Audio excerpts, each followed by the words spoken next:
Alrighty.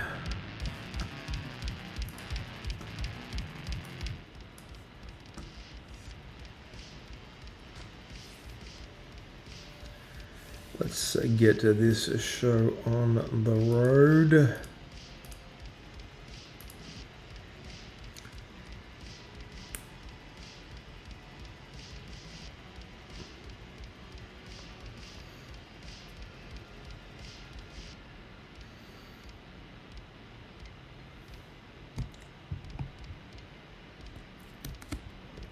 Welcome back to the live stream.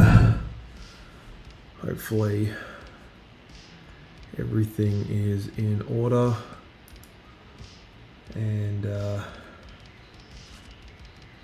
I can continue on as I was the previous night, where I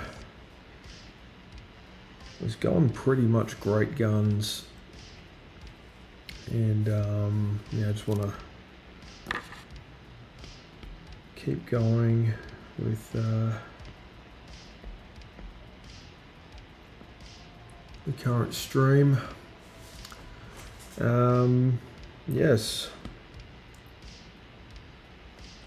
I am still drawing the Spice Girls.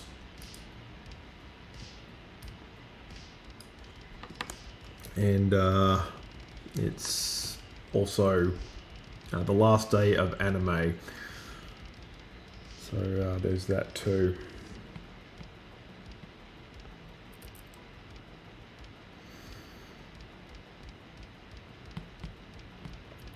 And a bunch of interesting new developments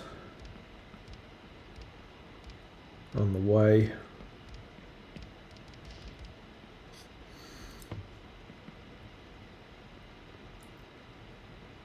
I know I say that basically every stream, but yeah, well, here we are again.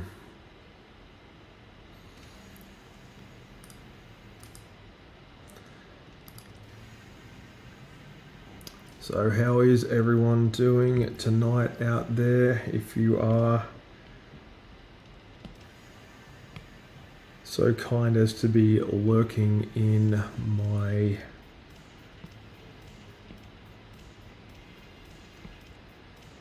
chat, feel free to say hi, make yourselves known. If not, feel free to lurk. Lurking costs you nothing.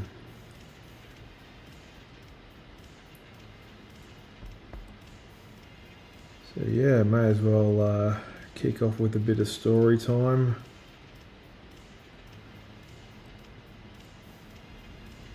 What's new in the world? And apparently Donald Trump has been convicted of 34 things. Now, I don't really follow a lot of I don't really follow a lot of politics. I find it, the thing about politics I find is there's not a lot that the average person can really do. You know, it's like when you watch the news and everything, it's like, okay, well, here's something happening that's beyond the control / understanding of the average person, but we're going to tell you about it anyway because, yeah, this seems like something that we should, you know, share with the rest of the class. And that's the weird thing, like most of the news doesn't really apply to the average person. Like when you boil it down, you're watching rich people argue over money usually taxpayer money. And, just horrible things that have happened sort of far away from where you are. It's a weird thing. Like, you just, you're under the impression that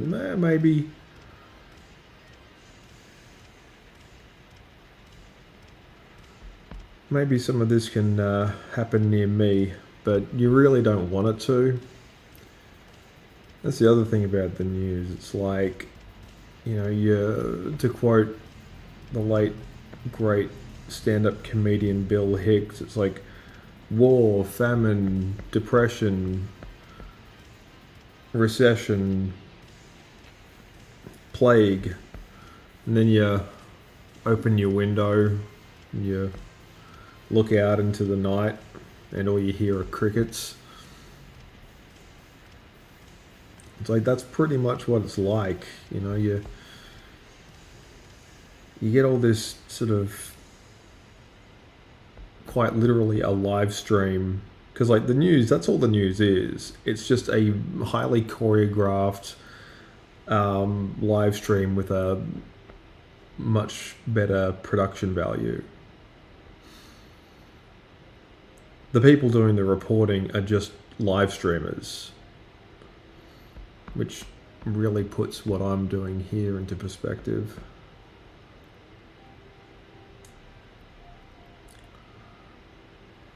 Hello, Batgirl. Nice to see you hanging out there. Feel free to let me know if the audio is good.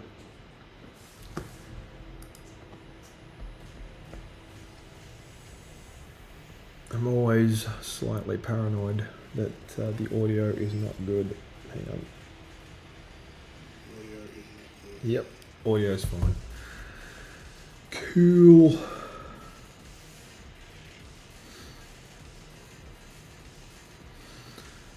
And yeah, that's the thing. Like, you watch the news and you're only getting like a tiny, like, they have to edit down the news to fit into like a half hour. I mean, you've got the 24-hour news channels and stuff, but they quite often are just regurgitating the same like dozen or so stories that we've been hearing for like weeks and stuff. Because humans, for the most part, are pretty dull.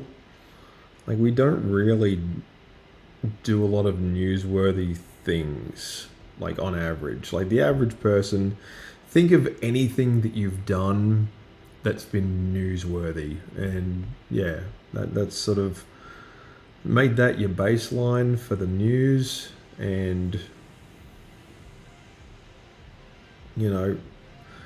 you can see why they have to exaggerate stuff and make things seem like worse and more tragic, or, crazier than they really are. And that's the thing, like, sometimes it is, but more often it's just the banality of it.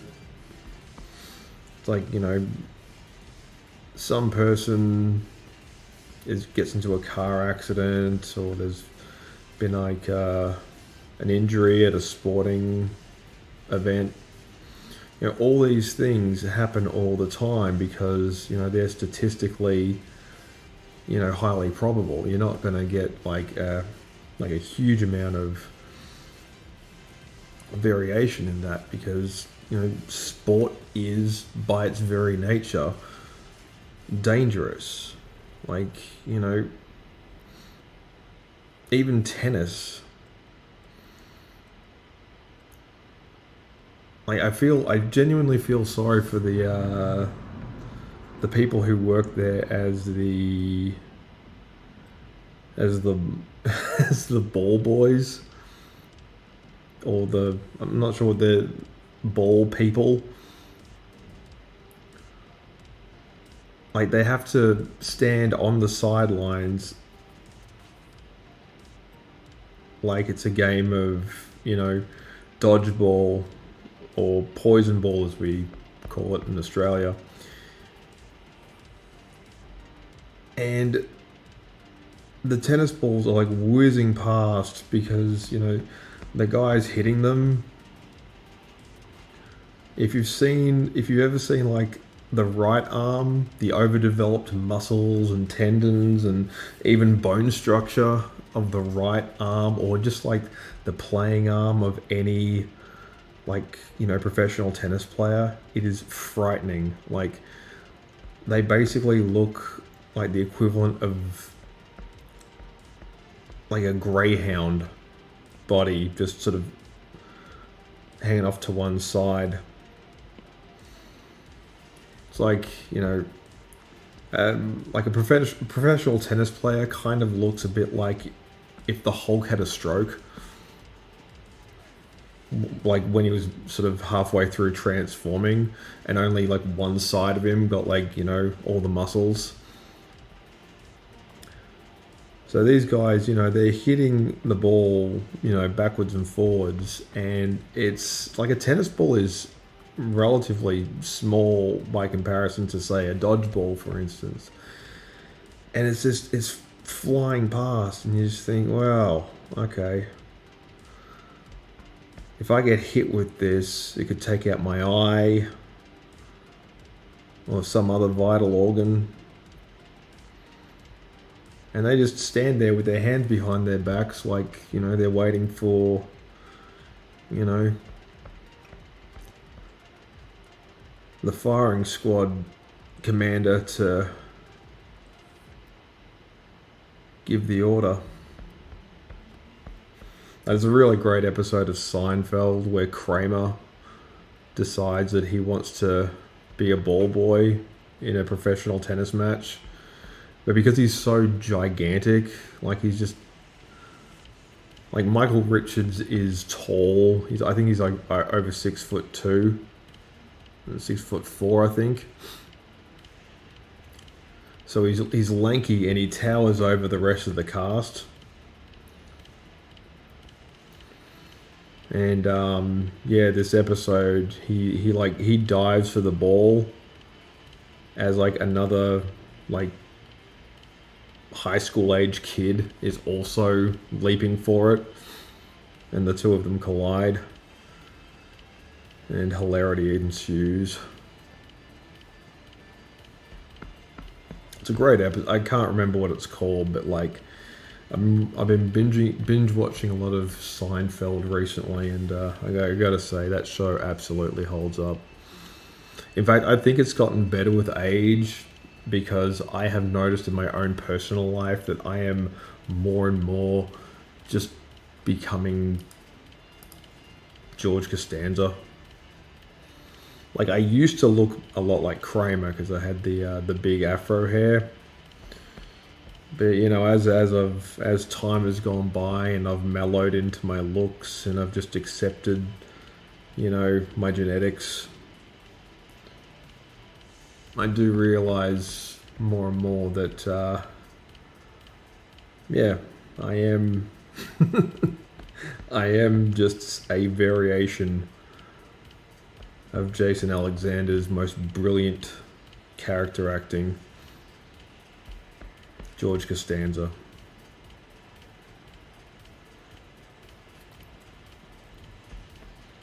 I think a lot of men and boys and just people in general identify with George over all the other characters in Seinfeld. I think, you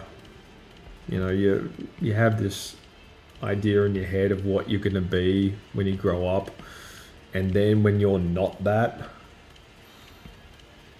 it can be like very disappointing. Like, I genuinely think that the stuff we get taught in school is just sort of a distraction. Like, I've heard nothing but like complaints about, school doesn't really teach you anything. They don't, pass on any life skills or anything useful. And it's like, they teach you, silly things that have no application in real life. And I'm just like, Actually, they do. They prepare you for how boring and mundane and uninteresting life can be. How how many trivial bits of information can be packed into a normal school day as just busy work, because that's realistically a lot of what school is. It's just busy work. One of the interesting things when I do gigs and stuff, I'll ask, the people that I'm drawing, oh, what did you get up to during the lockdowns and stuff? And some of them, were forced to do homeschooling and, teaching their kids, either via Zoom or Skype or even Microsoft Teams. Sorry. Okay, I found Go this on the web away. for Skype Microsoft Sorry. Teams. Sorry. Check it out. Hang on.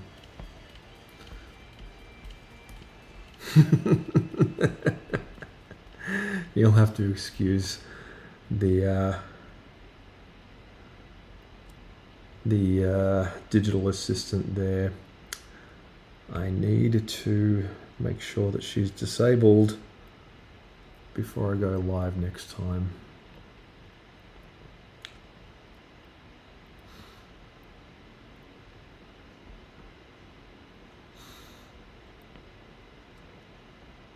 What was I talking about again? Oh, that's right. Yeah, I think school in its current form, although I haven't been to school in a long time, it hasn't changed very much.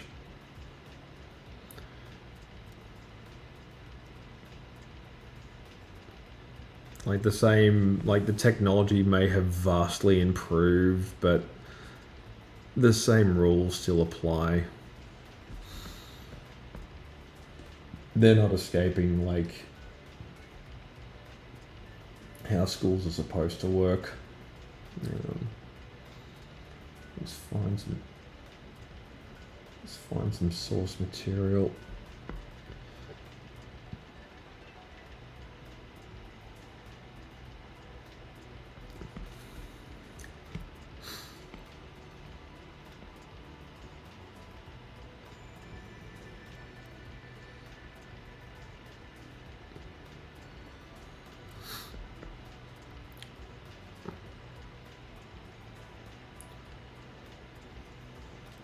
But yeah, I sort of remember what school was like, and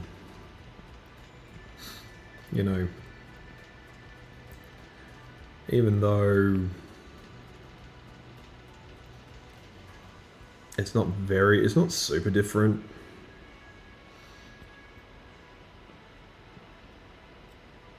Like, I was genuinely shocked when my 20-year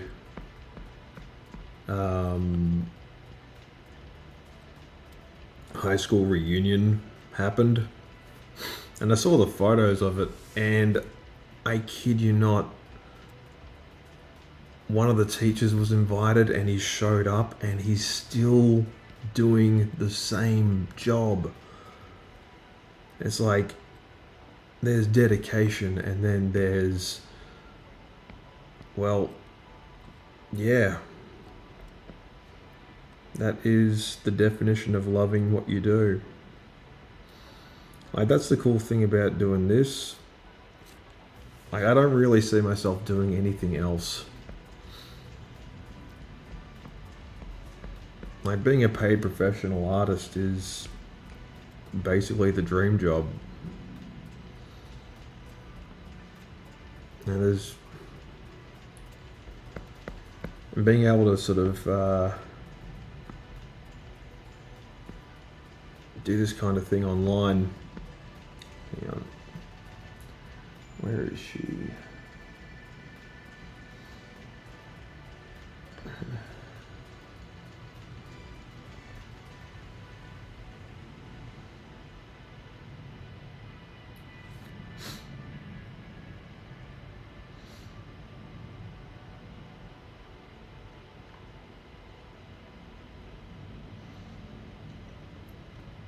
She actually has dark eyes.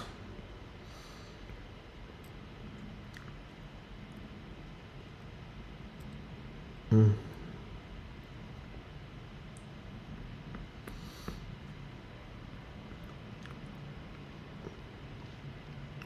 Or Hazel, as the case may be.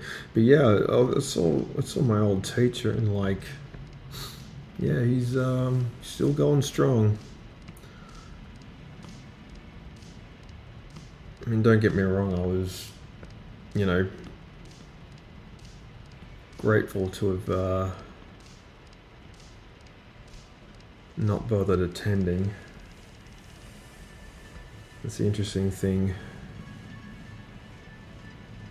When there's a certain finality to graduation that I think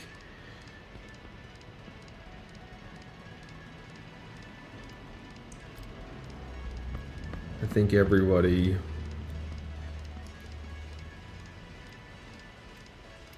needs to embrace a little bit more. Like it's over. But then again, like, your perception of time as a teenager, that's also pretty weird.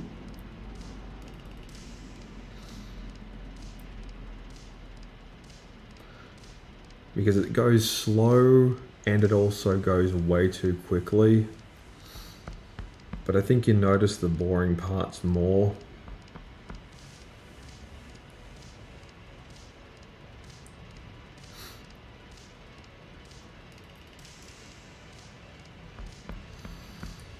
And I think that's kind of like the cool thing about, like, even the miracle of it.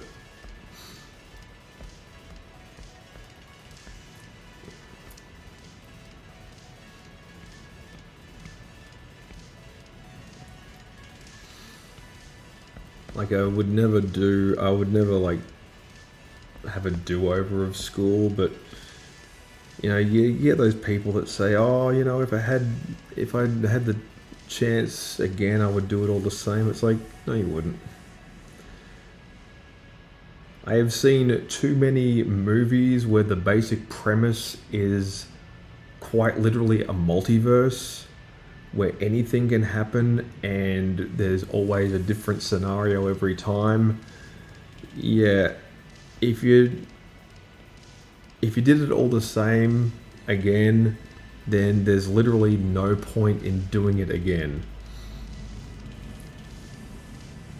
It's like,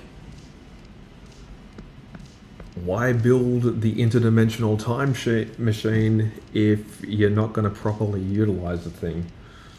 It doesn't make any sense.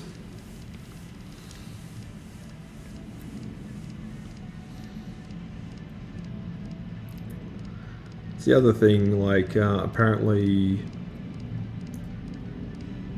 Doctor Who, of all shows, is on its last legs. And that show is so old.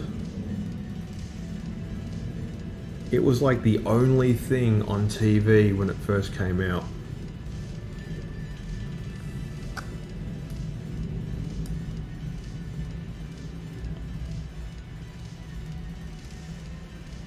There was like the news.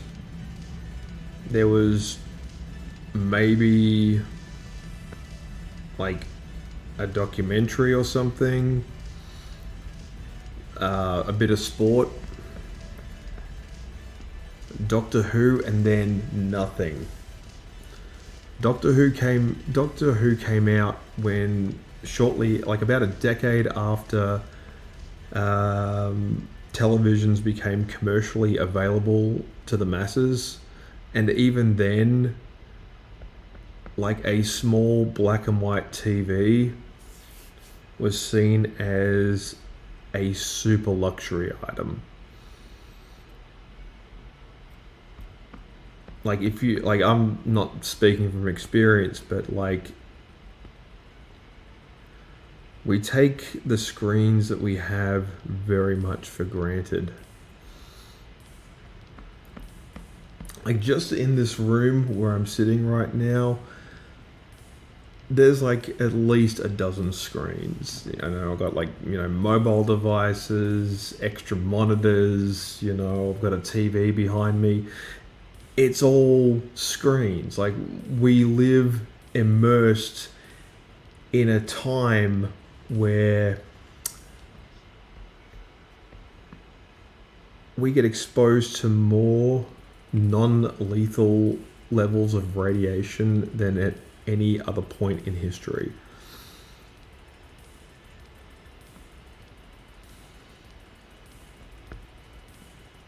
And it's weird to think about it because, like, we're just always looking at our phones, or we're just just doom scrolling. And I never understood that concept either. It's like, doom scrolling.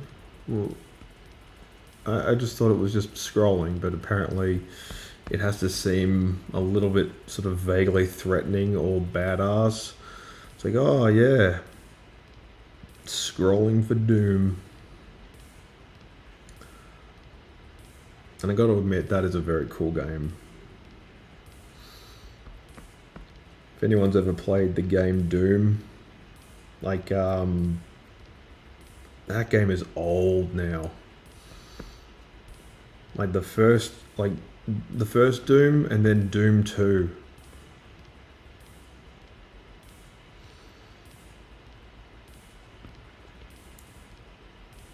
Where the bad guys were sprites. And not like the soft drink either.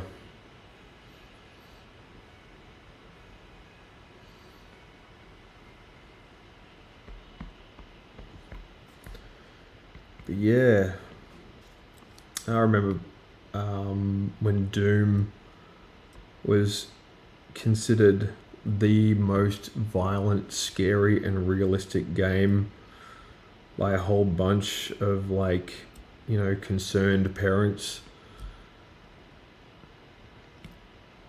And to a degree, like, the current iteration of the game, like the newest version, which has been out for a while, that game is, genuinely, like, horrifying, and it's full of gore and all that kind of crazy stuff.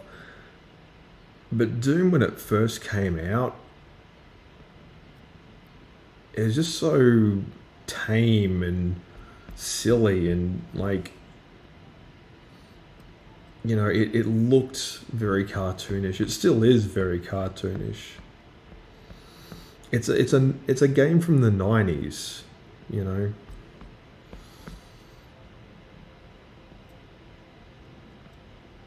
In fact, a lot of the games that we currently still play, a lot of the franchises that we've inherited were,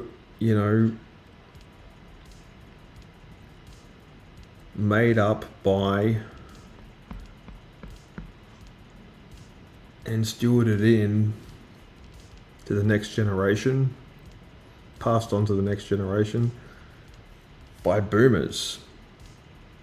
And, we sort of rag on boomers all the time, but yeah, those guys kind of knew what they were doing.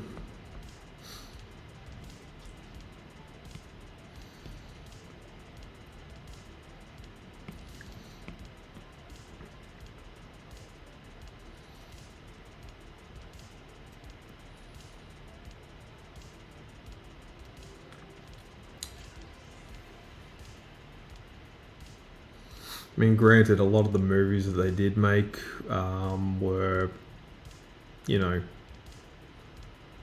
pretty scary. Like, I've ranted about this in previous live streams, but the stuff that was given, like, family friendly ratings back when I was a kid was surprisingly difficult to watch, just because the practical effects were a little too real, a little too terrifying, lit and filmed in such a way that it would be guaranteed to give you nightmares if you weren't careful.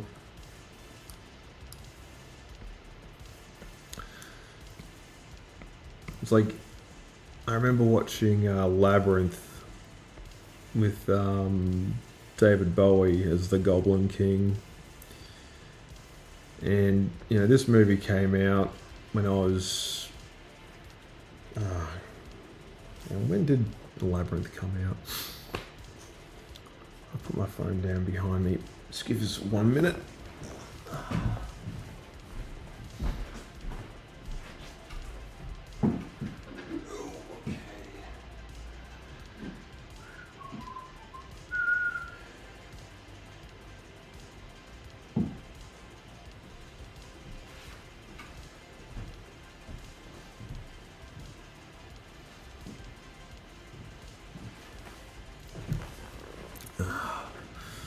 Yeah, sorry about that.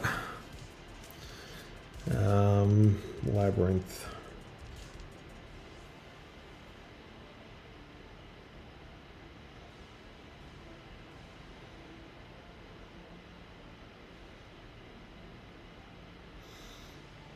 When did Labyrinth come out?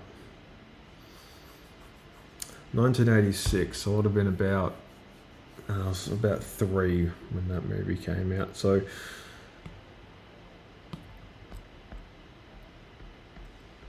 I didn't see it in theaters because it was just a bit like, you know, how's it going? But I did end up watching it later, like years later. And, you know, some of the practical effects are like really, really cool. But by cool, I also mean, you know, terrifying. Like, there was something about animatronics that always, like, it kind of makes me really respect what, like, computer animation does now. Because, I mean, the uncanny valley still exists. But when you're looking at a puppet that's like animated with like wires and like little servo motors and everything to sort of give it the appearance that it's alive, that can be every bit as like spooky and creepy to look at. Like, growing up in the 80s was, yeah, it was kind of traumatic. And people look back at that decade with kind of like memberberry rose-colored glasses. It's like, oh, I remember. But like, I just remember like most of the movies being, you know, scary or awful or a combination of those two things. Not all of them, but sort of like an almost unacceptable amount of them were just, yeah. Watch once and never again. It's like, look at these young whippersnappers that are, you know, about to inherit this world that the boomers left for them. How do we prepare them? Well, first of all, let's not get ahead of ourselves by making the housing affordable. That's a rant for some other time. But yeah, it just got me thinking. Like, Labyrinth is it has a timeless quality to it, but it also has a terrifying quality to it.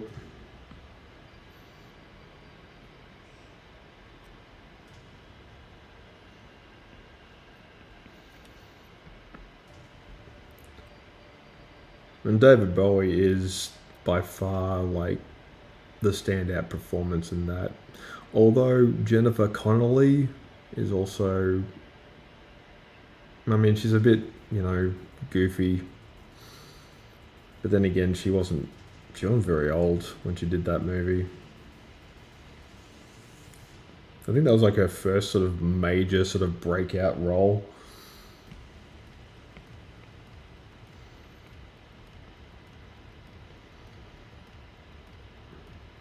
And she's aged like a fine wine.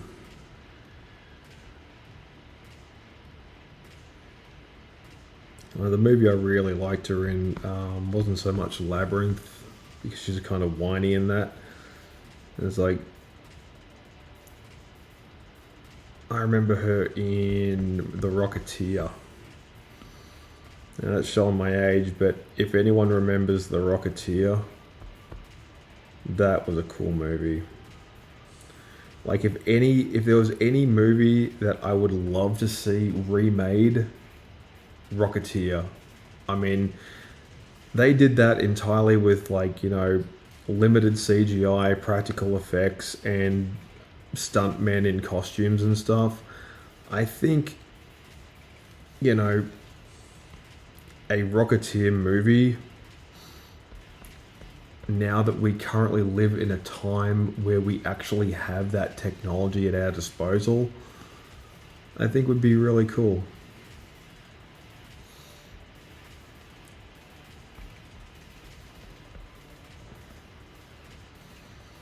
So the basic premise of The Rocketeer was this guy, he's like a pilot, and he stumbles upon like a working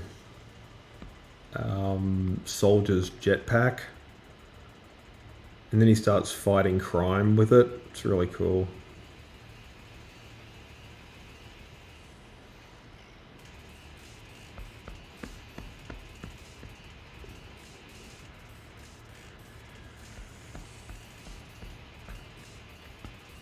I haven't seen that movie in, oh, donkey's years now.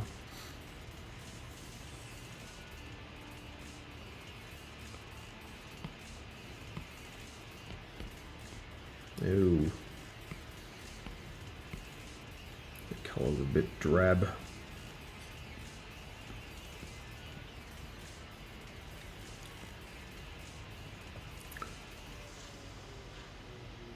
And the cool thing about The Rocketeer as well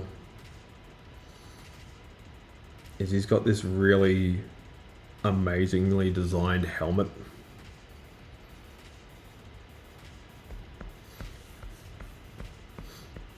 Like, the movie I don't think did particularly well, but as a kid, I wasn't that picky. I just saw action flick and thought, yep, this is for me. And this was kind of during a time when I was just happy to watch like a movie from that era that didn't have like terrifying or ugly, special effects.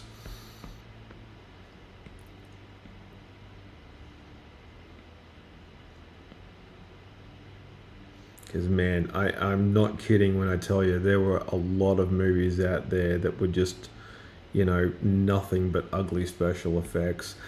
A lot of them are still amazing to this day.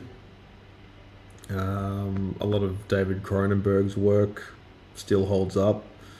But, man, watching them as a kid, your frame of reference for what's real and what isn't real is, not as nuanced as you wish it was. Yeah, I just found myself like going, okay, what the hell am I watching? Like, they're trying to bring back like scary practical effects, and some of them are genuinely like, nightmare fuel. I saw this trailer for a new horror movie, and I don't know why it has to be like the law of the land that acting in horror movies is just terrible.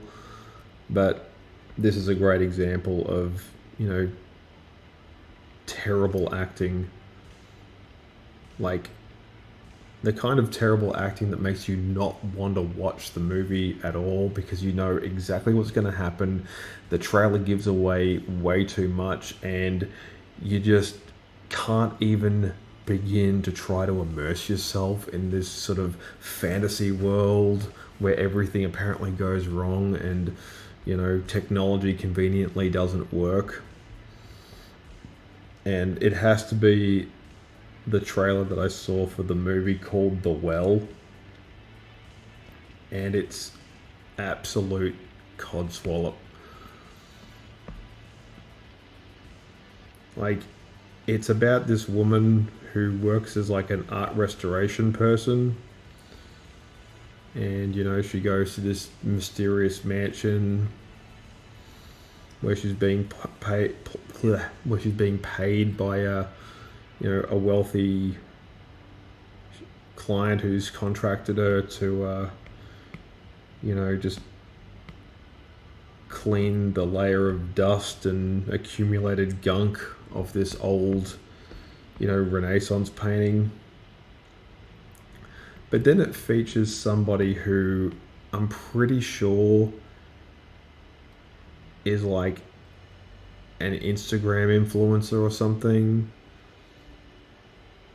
Like, she's just got this interesting like genetic condition where she doesn't have any hair on her head. She doesn't have any eyebrows. I think she's got like full like alopecia. But she also doesn't have any teeth either, and her facial features are all sort of like, sort of squashed in and, protruding and mangled and stuff. And it's just, yeah, she's just an odd looking woman. But the thing is, like, she works as a model.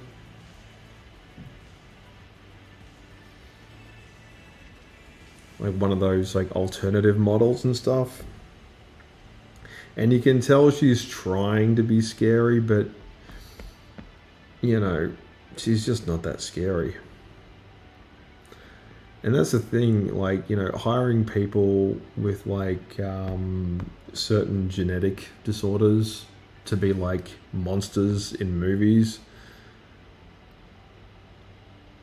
is fair enough. Like, I mean, if you want to save money on practical effects and makeup, you don't necessarily want to have the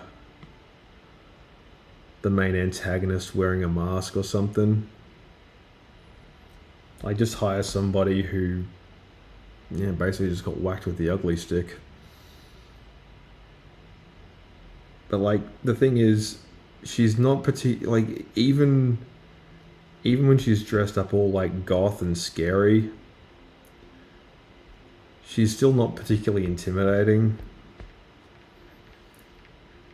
But I think the worst acting out of it all is the girl who's like, doing her best to try to be like, oh, I can see into the future and I know what happens to you. Turn away, run, get out of here while you still can. And like, the acting just feels like you're watching like an audition tape for a community theatre performance. It's like, really, they couldn't have find anybody like a little bit more talented. And speaking of like, movie actors that aren't particularly like talented and stuff, I was actually rewatching the old Kevin Smith movies, and there's a few clips from the movie Clerks. Have you ever seen that? And it was the scene where like Dante and Randall are just sort of, they've got a bit of downtime at the convenience store that they work at. And is it? I think it's, yeah. It's either Randall or Dante. I can't remember who's who, but he finishes like extracting a customer's hand from a can of Pringles. Like, sort of the running joke is like, if you got like big hands, then like the Pringles at the bottom are basically impossible to reach, so you have to basically tilt the can and pour them out. But this genius decided just to reach in and try to like, grab them and he's got his hand stuck. But they start talking about the contractors that would be working on the second Death Star. Like the first Death Star in A New Hope, like that had already been built. Like that was the fully functional and operational, you know, super planet destroying spaceship that the Emperor had commissioned. But you know,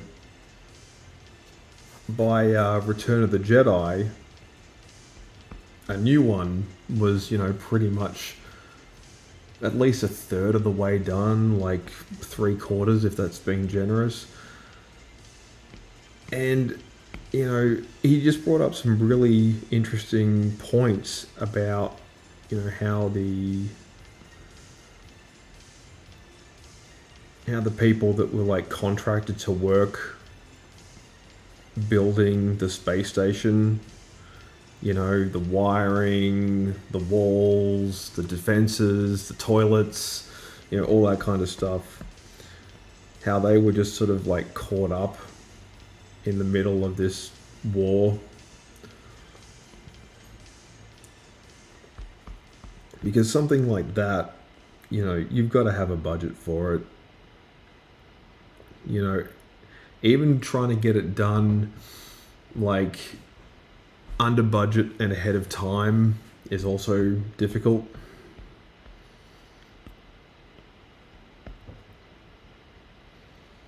So it's like, you know, I think it's Randall. He's like talking about, you know, are they innocent when, you know, Luke Skywalker and the rest of the Rebel Alliance destroy that one? And honestly, I think they are.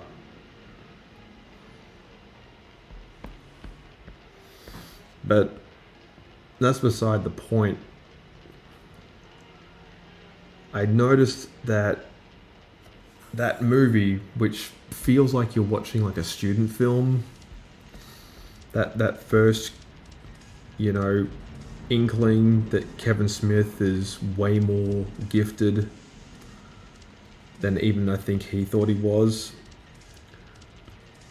But capturing lightning in a bottle like that may have been more of a fluke in retrospect. And the thing is, like, there's something that is very nostalgic about the movie Clerks. There's something that I've always found like a warm hug in a way about it. There's something about that movie that even when I was watching it on VHS,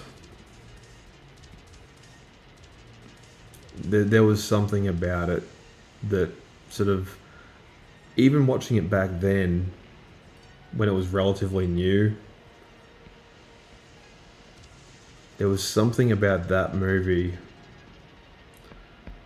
that I knew could never really be sort of reproduced in any meaningful way ever again.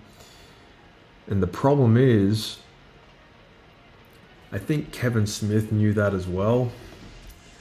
And he's been desperately trying to recapture that magic ever since. He did Clerks 2, he did Clerks 3. You know, he's done multiple Jay and Silent Bob movies. He's tried so hard to recapture that, like, rarefied magic that was Clerks.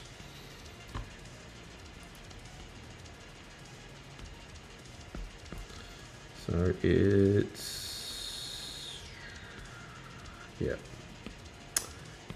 Posh Spice's turn, and we are just at the end of the first hour. I would like to give a warm hello to everyone who's just joining or just dipping out after realizing that I'm just rambling on about whatever comes into my head and drawing 90s era pop stars that haven't actually been performing together live in really any way, shape, or form in over 20 years.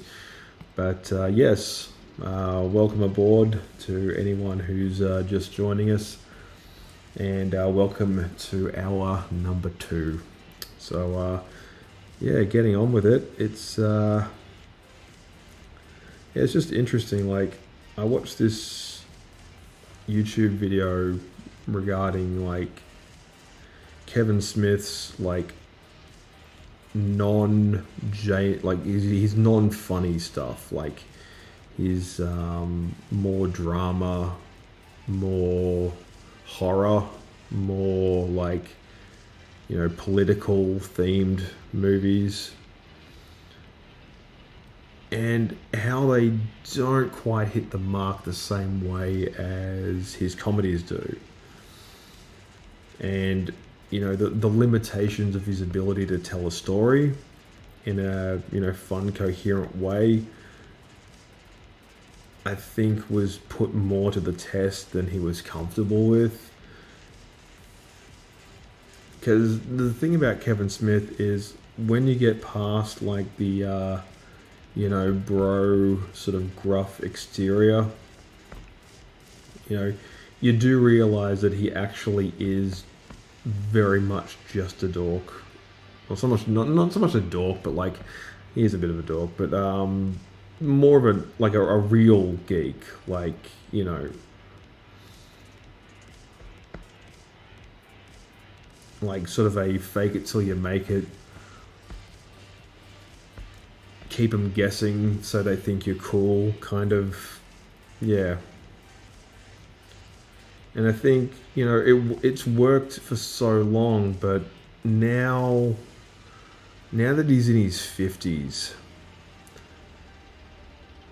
like now that the original cast of Clerks are truly middle-aged, now that the age is really starting to set in, and, you know, his kids are grown up and they've got their own thing,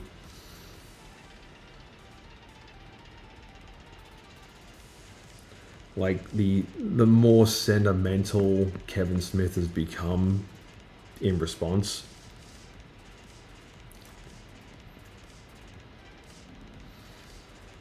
Like, it's just interesting to see, you know, how these things develop over time.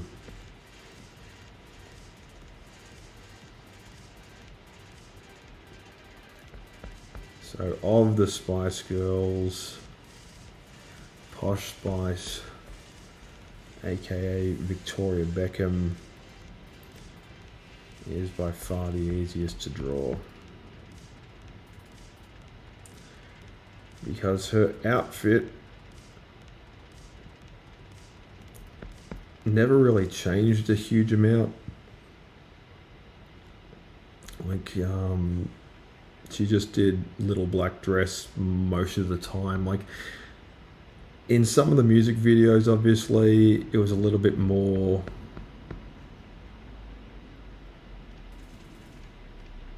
advanced than just little black dress, but yeah, that's what she got around in for the most part.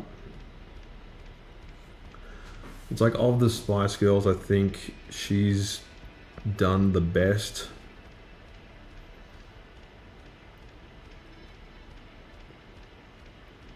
Like, you marry like a champion, like the soccer player of his time, and yeah, you got it made. And that's the thing, like,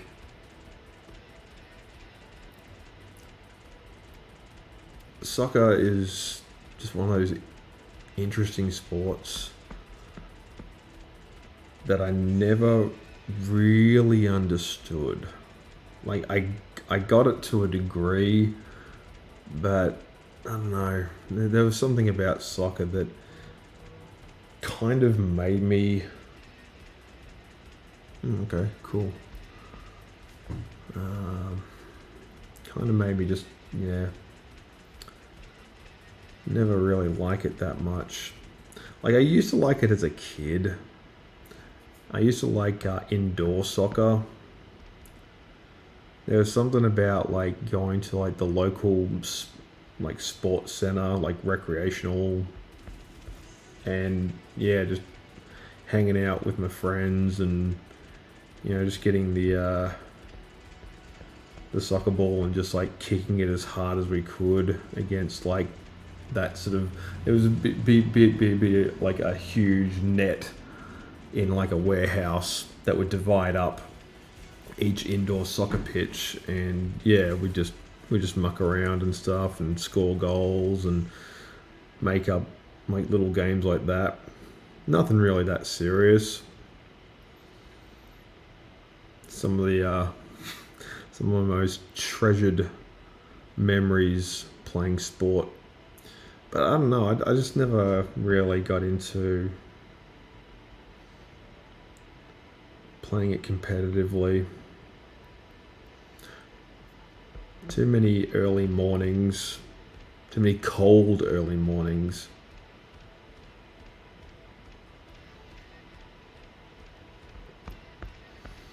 Having to sacrifice a Saturday morning to run around in cold, dew-covered grass.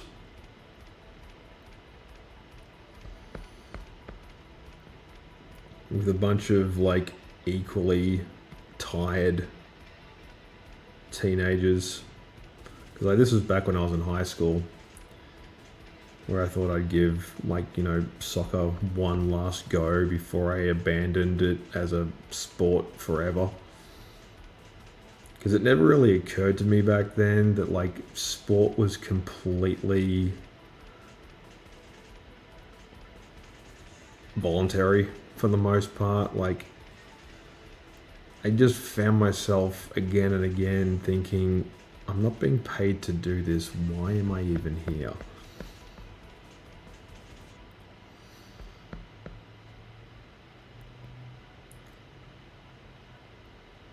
Like, because that's the thing.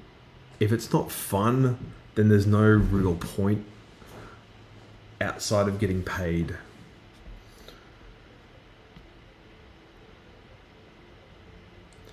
Yeah, I just found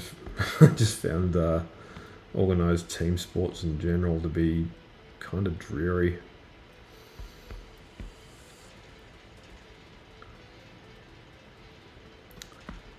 But I do miss indoor soccer.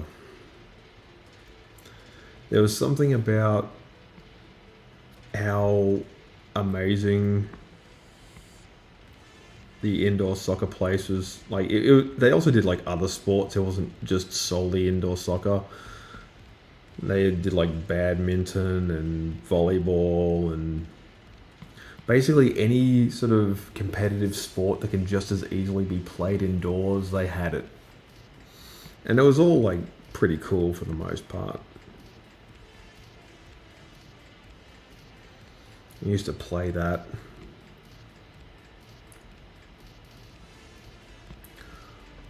Very much enjoyed it. Like even T-ball, which I always thought was like the height of silliness.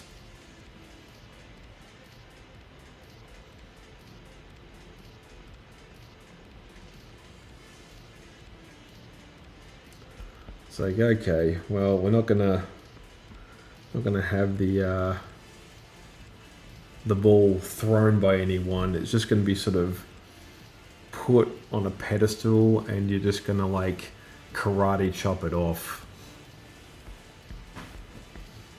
Which I get is a way of, sort of cutting out the middleman.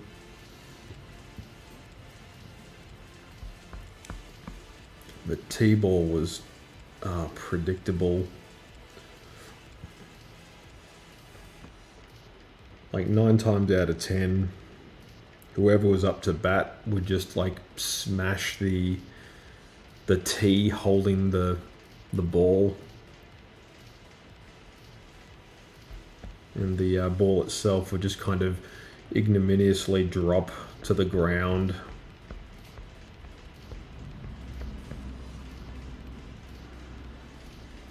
So I always found a lot of the rules to sports just sort of silly as well.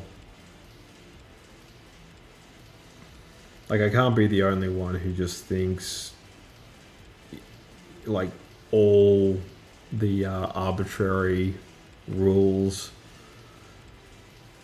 of soccer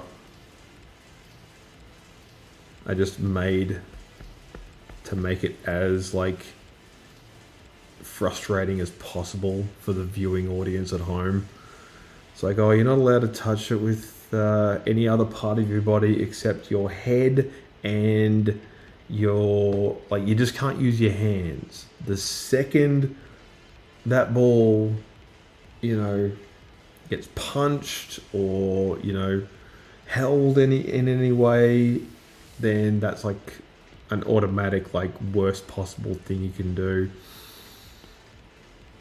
And it's like, I get that it makes for a lot more sort of creative, out of the box thinking, and you know, you want to be like, all right, so those are the rules, seem simple enough.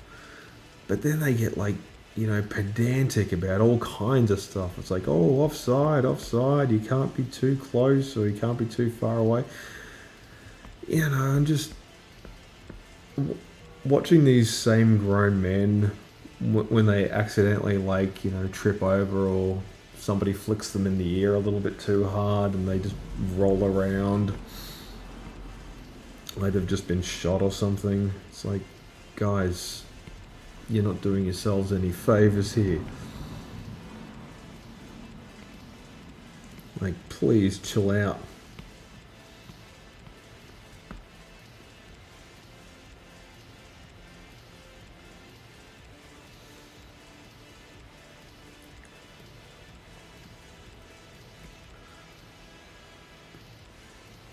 Like, I like sport.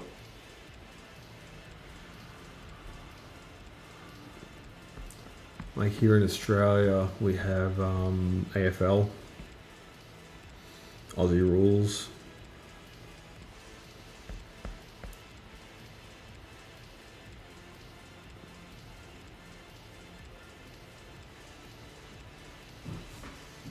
Which is like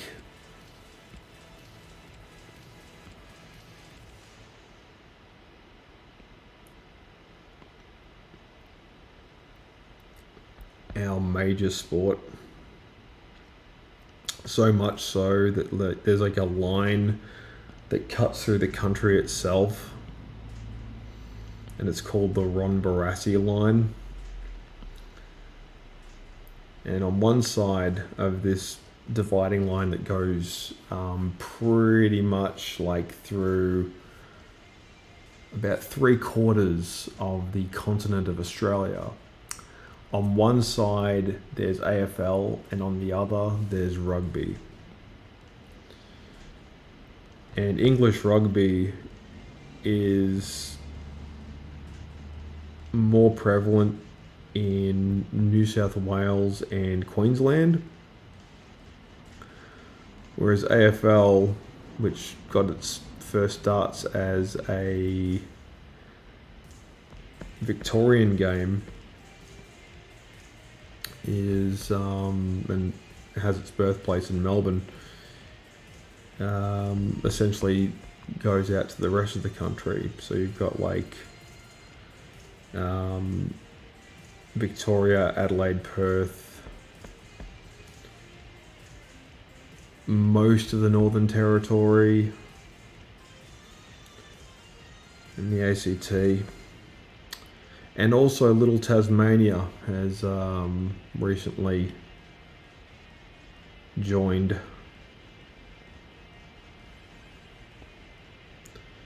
They've got their own team now. They're called the Tasmanian Devils because they don't have a lot to pick from, if that makes sense.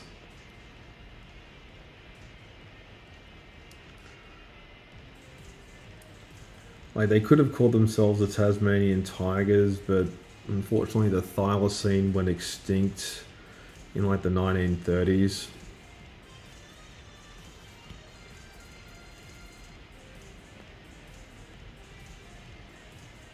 Before we realized just how dire their situation really was. Yeah, it's like, Tasmania is kind of like the late one to the party always. They have a sort of they have almost a them versus us mentality when it comes to the people from the mainland. And but at the same time, like, they're still just as Aussie as the rest of us. Like, there's very little difference when it comes to accents. Like, there's not like Australia doesn't really have regional accents like other places. Like, you drive 10 kilometers in any direction in the United Kingdom, and the people will speak English, but they'll speak it in a completely alien way that you just think, okay, I really need to hear this person repeat themselves, otherwise I'm not going to understand whatever it is they're yammering on about. It's the thing about the Aussie accent as well. It's like it's like welcome in more places than most major credit cards. Like, everyone loves an Aussie accent. Like, the next time I return to the US, I'm gonna stay there like a little bit longer, because I have the feeling that, Aussies in the tradition of Aussies making it big in Hollywood isn't over just yet. Like, it's close to over, but there may still be, a few opportunities left on the table.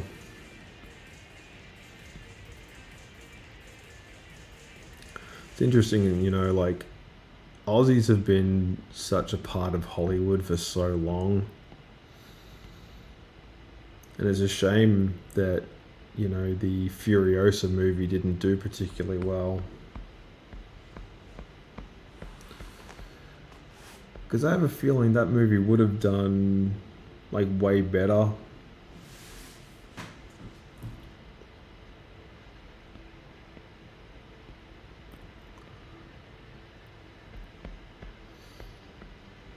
But I don't think there was really, like, the appetite for it, you know what I mean? Like, I don't think people were really kind of wanting to have a full detailed backstory about the woman with the mechanical arm. Like, I don't know, maybe they did, but yeah, I just don't see that.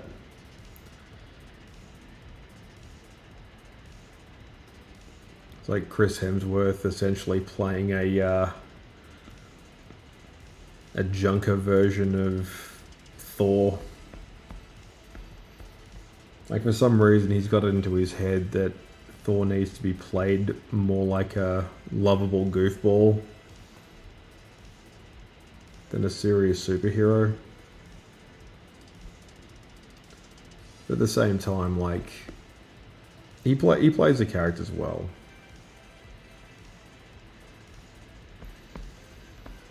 I haven't really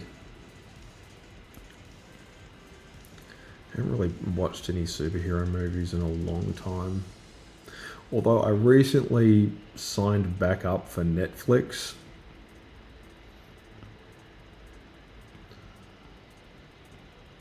Because the Cuphead show,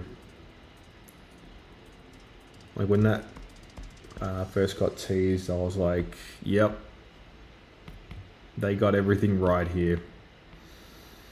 Because I'm a big fan of, like, any movie or TV show based on a video game that respects the source material.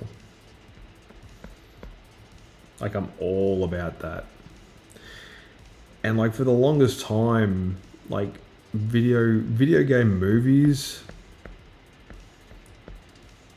didn't quite know how to tell stories about video games. Like this new Mario movie that just recently came out. Well, not recently, I think it was like from last year, but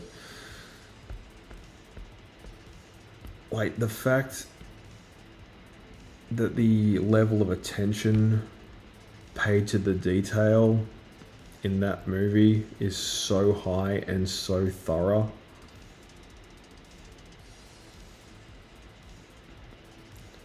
Like Illumination, who are the animation company that worked on it, and they're the same people that did Despicable Me and the Minions and all that kind of fun stuff.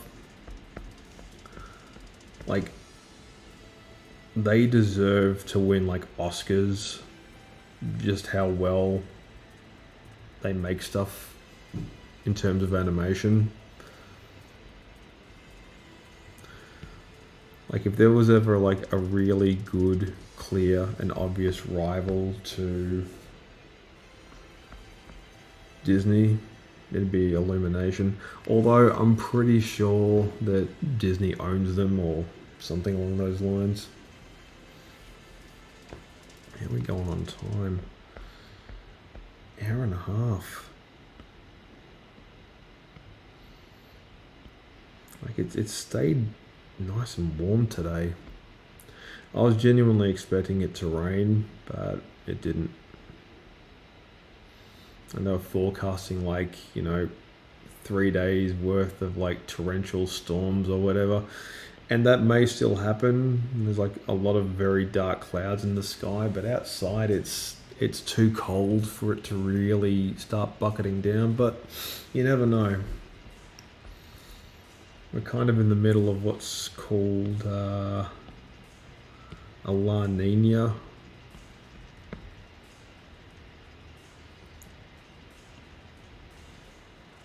Or an El Nino, I'm not sure which one.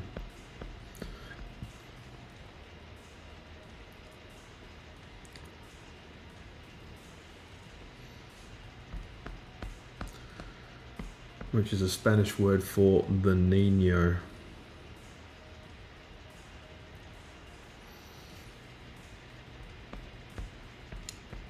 And Niña is Spanish for girl. That's where we get the name Nina from. And Nino. Feel free to let me know if you recognize that particular quote. Hello, I'm Nino. Good times. Yeah.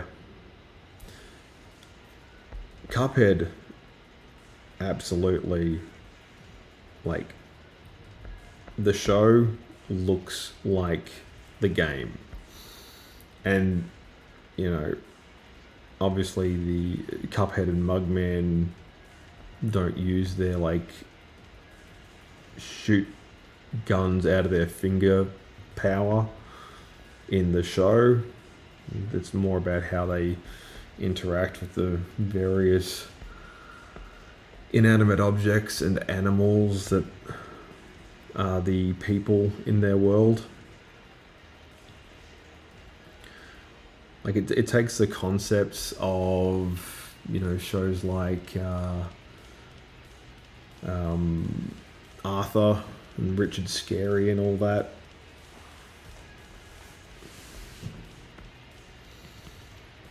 And they extend the premise out to include,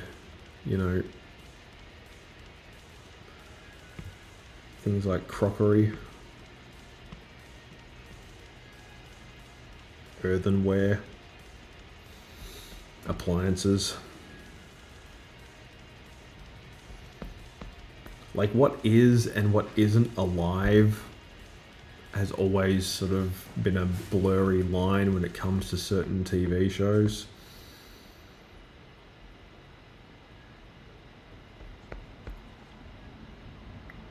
Like in the parallel universe that is the show Arthur, which is still going apparently. Um, you know, in the absence of humans, this random assortment of animals that are either, you know, domesticated pets or found in like zoos and nature reserves all simultaneously evolved to become like the proxies of humans in their world. But again, it kind of begs the question, what is and what isn't an animal? It's one of those things that always seems to kind of, you know, break me out of the immersion. You know, that suspension of disbelief you get when you're watching something and you just think, yeah, this could plausibly happen somewhere at some point in time. But now I just watch, like, you know, certain TV shows and movies and just think, this could never happen. There is no way, even in the realm of science fiction, that this is even remotely possible. And it's a shame because, like, you know, there's so many cool and interesting things that are predicated on a near total lack of understanding of how, you know, the thing that they're obsessed with works. Like, take for instance Fallout. Like, I recently, like, you know, binge watched the entire first season of that show. It's very well made. It's a lot of fun. I think Ella Purnell as Lucy, very fun, interesting, weird looking actress. Like, she's just weird looking, but there's really no getting around it. Like, she's pretty, but her eyes are too big for her head, so she kind of has that sort of, she gives off that weird vibe that the live action movie of Ghost in the Shell seemed to give off. But yeah, Fallout is largely predicated on like urban myths and people not knowing how radiation poisoning or, you know, what happens after a nuclear blast, like to the local wildlife, to the water supply, to people, to buildings. Like, there's a lot of just go with it sort of concepts. Like, really, it's really 200 years later. You know, they go into the vault, they, you know, generations pass and stuff. And the thing is, the first Fallout game, the one from, you know, back in the 90s, even that was, you know, even that had its basic story in the fact that, like, this is what we kind of wish radiation did rather than what it actually does. Like, radiation, you know, for sure kills things, and it definitely causes mutations and birth defects, but in Fallout, there's sort of like an expectation that there'll be superpowers and immortality and all that kind of crazy cool stuff.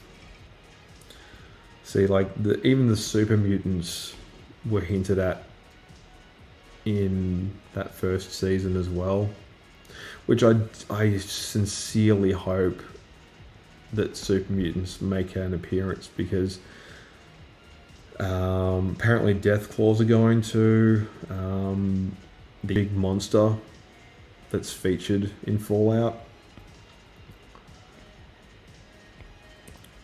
And I think, yeah, you know, it's going to be interesting. So we're just at the hour and a half point. And I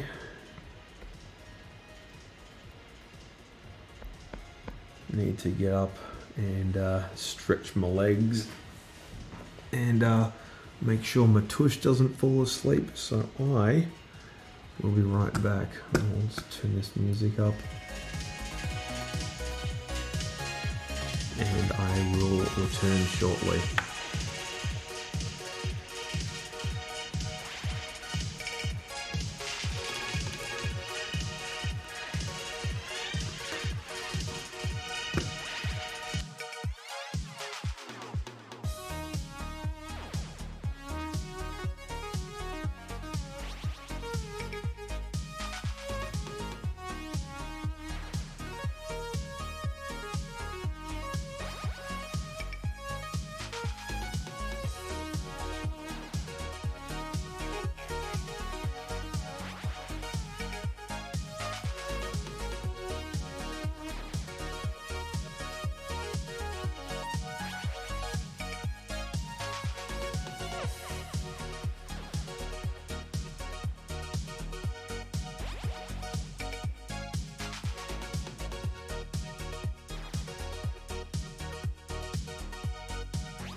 Alrighty.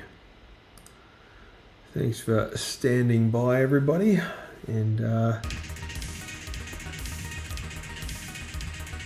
down this music.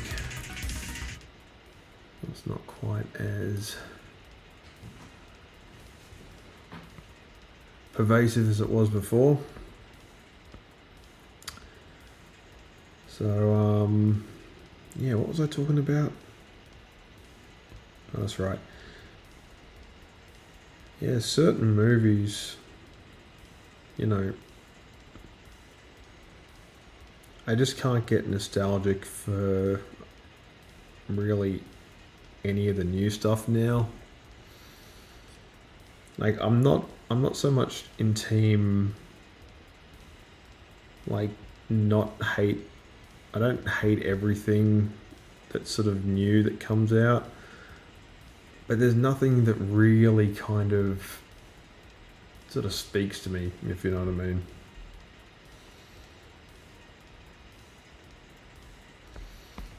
There's nothing that like I saw that movie Argyle a few months ago, and it had its moments, but it was still very forgettable.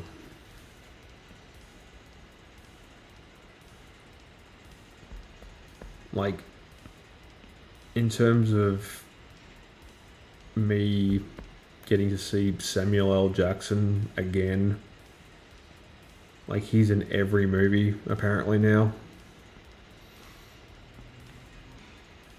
For a while there, so was Johnny Depp. You ever notice when actors just sort of seem to be everywhere all at once? That's absolutely the case when it comes to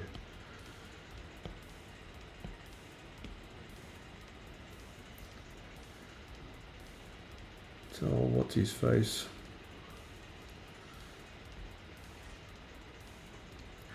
Alright, so Ginger Spice, the final Spice Girl, the boss battle. This is a long time coming.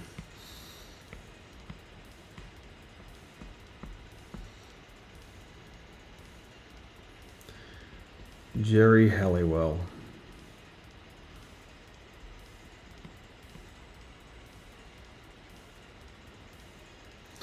Arguably the greatest Spice Girl of them all. You know, people seem to reckon it's scary. No. Scary Spice. She's okay, but nothing compared to my girl Jerry. She was the first one to, you know, have the courage to step away from the Spice Girls.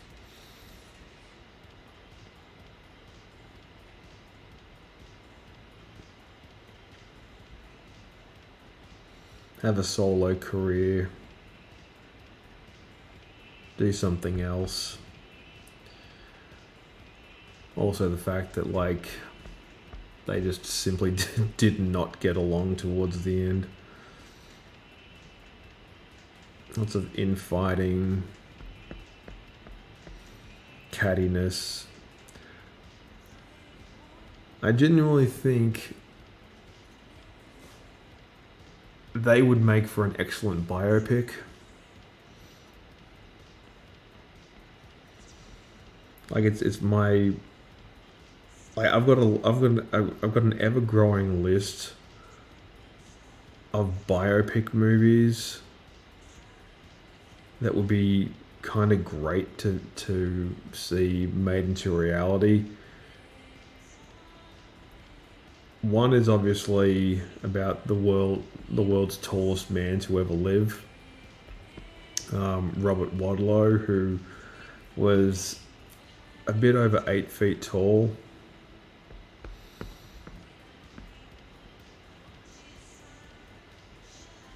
And he died in his early 20s from an infection. Because, yeah, his body was just simply too tall, too massive, too, like, just gigantic.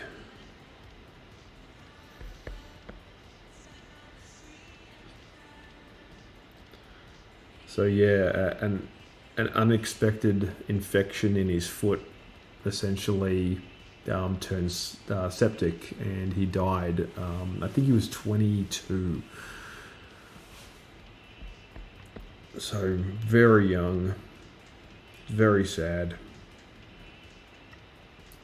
And the fact that, you know, he is forever immortalized as as an animatronic puppet at the Ripley's Believe It or Not chain of Carnival Freak Show is both amazing and a little bit disrespectful of the dead. Like, I think I mentioned this before, but there's a new development in QR code technology, and it's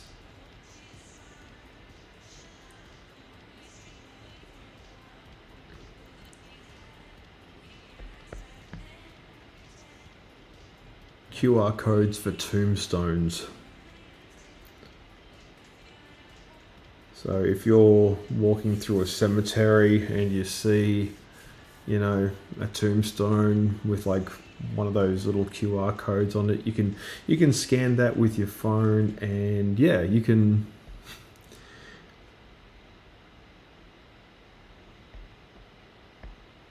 hear about this person's life, which is cool. But again, there's something sort of a little bit morbid about the whole thing.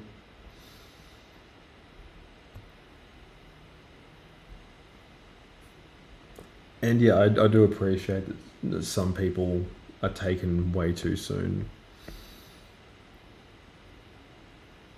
Life just isn't fair. You want to be able to preserve those memories and stuff.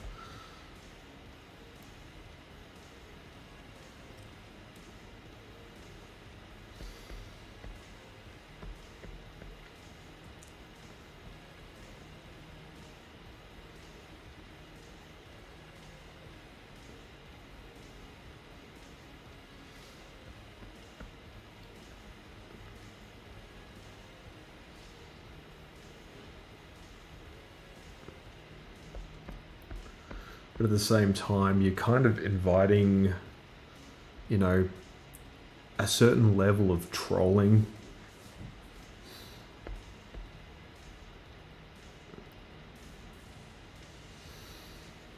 Because you never know who's like wandering through the cemetery.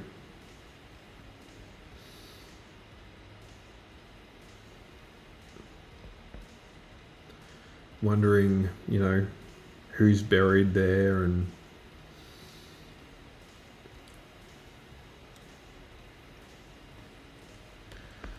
it can be a little bit disconcerting. It's like, let the dead just rest, if that makes sense. Yeah, that was a bit dark. But yeah, Robert Wadlow,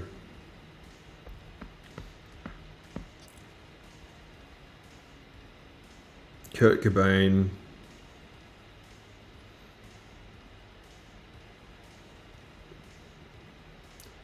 and the Spice Girls.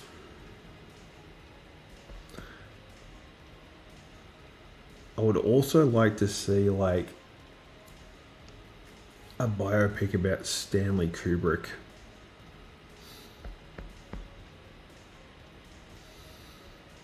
Because over the last few months I've been, you know, getting back into watching The Shining.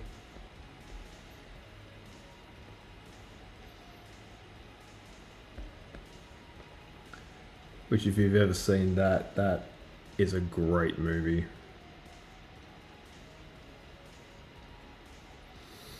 like I've said this before, but it bears repeating. You know, some men have World War II, some men have, you know, the fall of the Roman Empire. I have The Shining.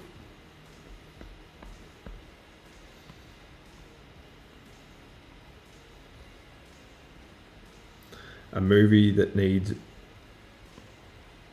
epic length video essays on YouTube just to scratch the surface when it comes to the sheer amount of coincidence and symbolism.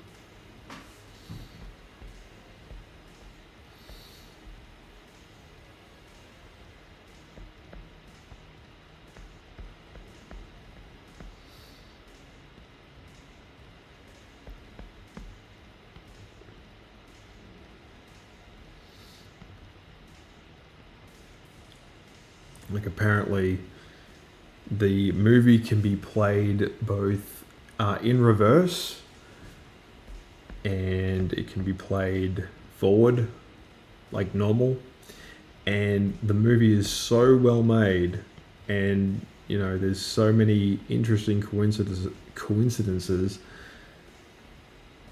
that it's basically impossible to ignore.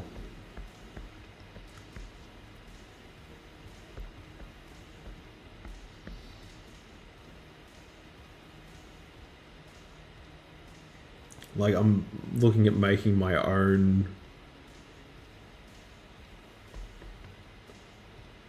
like, hidden Easter egg video about just stuff that even I've noticed in The Shining that I haven't seen mentioned in any other video essay. Because that's the other cool thing about The Shining. There's so much in it that's actually been missed by people who've dedicated their entire creative output on certain platforms into discussing. Like, it really is fascinating stuff.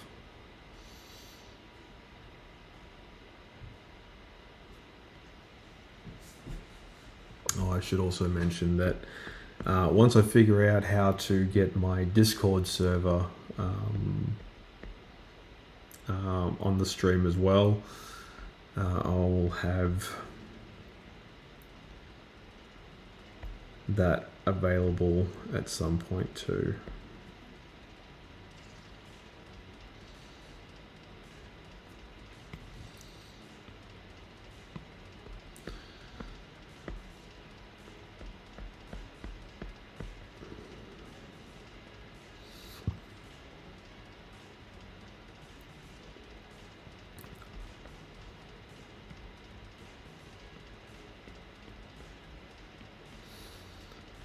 So yeah, I think around Halloween time I'll do a full-on Shining retrospective live stream. You know, just talking about all the cool things that I've noticed in that movie.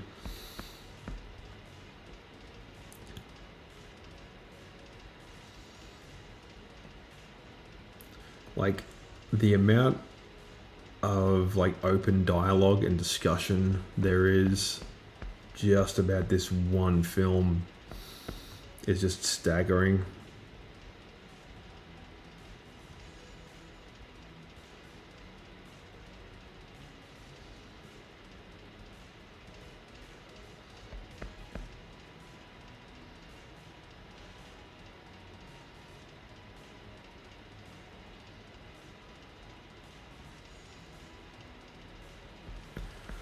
Cool beans. Oh, we're getting close to the 2 hour mark. I haven't even scratched the surface when it comes to the anime stuff that I still need to finish. And I want to still draw some characters from, what's it called? Invincible. Should all be fun. Let's just finish up Jerry Spice here before I move on to those particular greener pastures.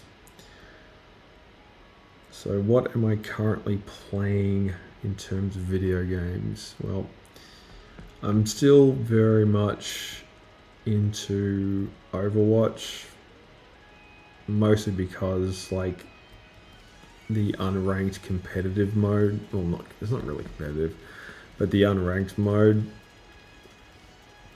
just how like easy it is to still find a game on the server is that's still very much my jam.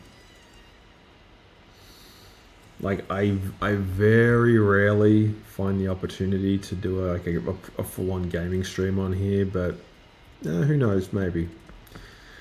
One game I have sort of become reacquainted with, however, is the Oddworld collection.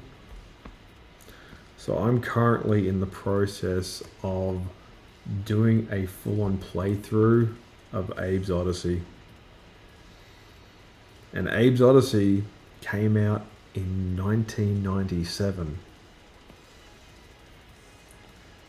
So Abe's Odyssey is nearly 30 years old. Like a lot of the games that I'm playing again, some of these games came out when I was like, just a broke like high schooler, and now I have the money to afford them all because they're dirt cheap and they're available on Steam. Although I did mention that Fallout 2 is available on Steam, and for some reason a game that is also itself nearly 30 years old, for some reason costs just as much as the entire Oddworld collection. It's like, is this a typo or something? Because, yeah, doesn't seem right to offer a game that has been around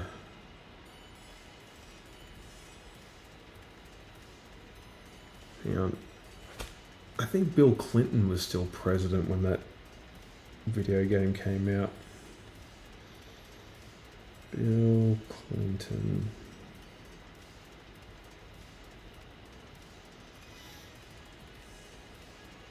Yeah, Bill Clinton was still president.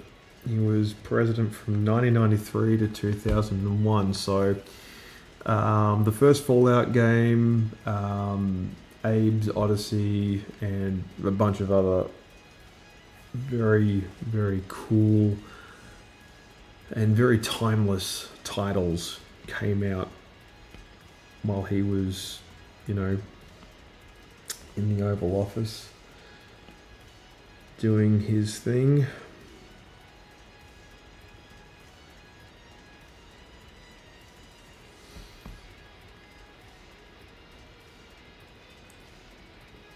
Like, I would say that John Howard was the Prime Minister of Australia at the time. Yeah, nobody really cares about John Howard. Sort of a funny little garden gnome of a man with ridiculous eyebrows and a bald head. He did keep himself very fit, though. One of the things I remember about John Howard, because like people just kept electing him and electing him and electing him. He just kept winning term after term. His opponents really couldn't get rid of him. So at some point, they just sort of convinced him to retire. Like, he's still very much, wants to have his old job back, but there's sort of there's a period of adjustment that I think all politicians go through, particularly Western politicians, where they have to come to terms with the fact that they just do not have and will likely never get the top job ever again. You know, a lot of the time, like they get given some cushy semi-private sector job, which really helps because that politician's pension only goes so far. But they're yeah, that's the interesting thing I've always found about politicians is like they really they've really figured out like how to, you know, get the best out of what they want in life.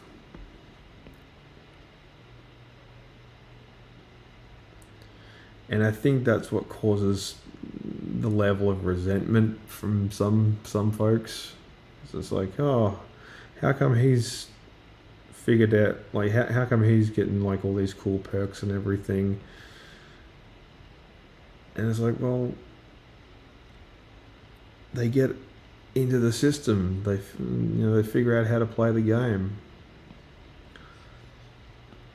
Like I'm not super politically minded myself, but like I do appreciate a good hustle when I see it.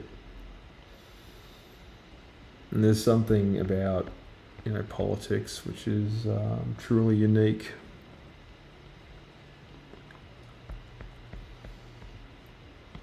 And I've got her eyebrows wrong.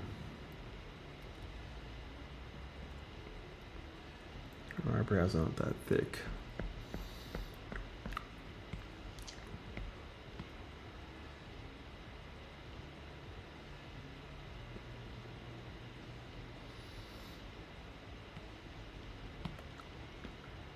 Gotta be careful of the pen that I use here.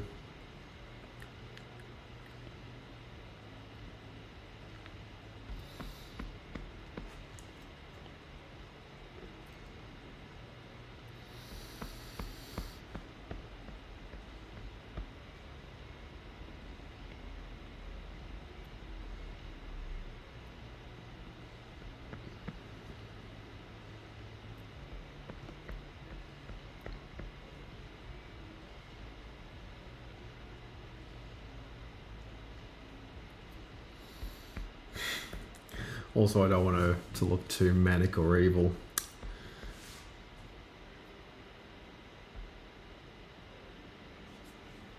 But yeah, these guys are a big part of growing up in the 90s.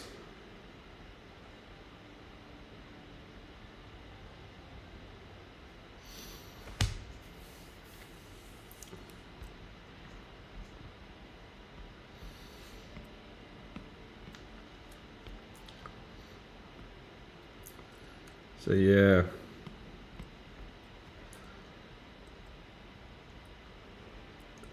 The live stream will be returning to a proper schedule as of next week.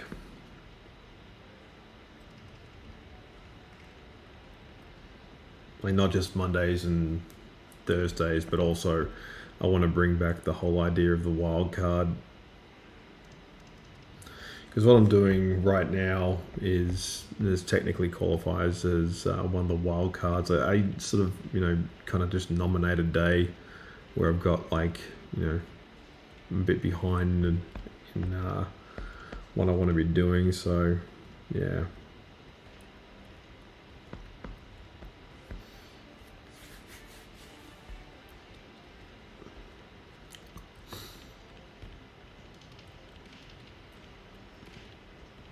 That's my story and I'm sticking to it.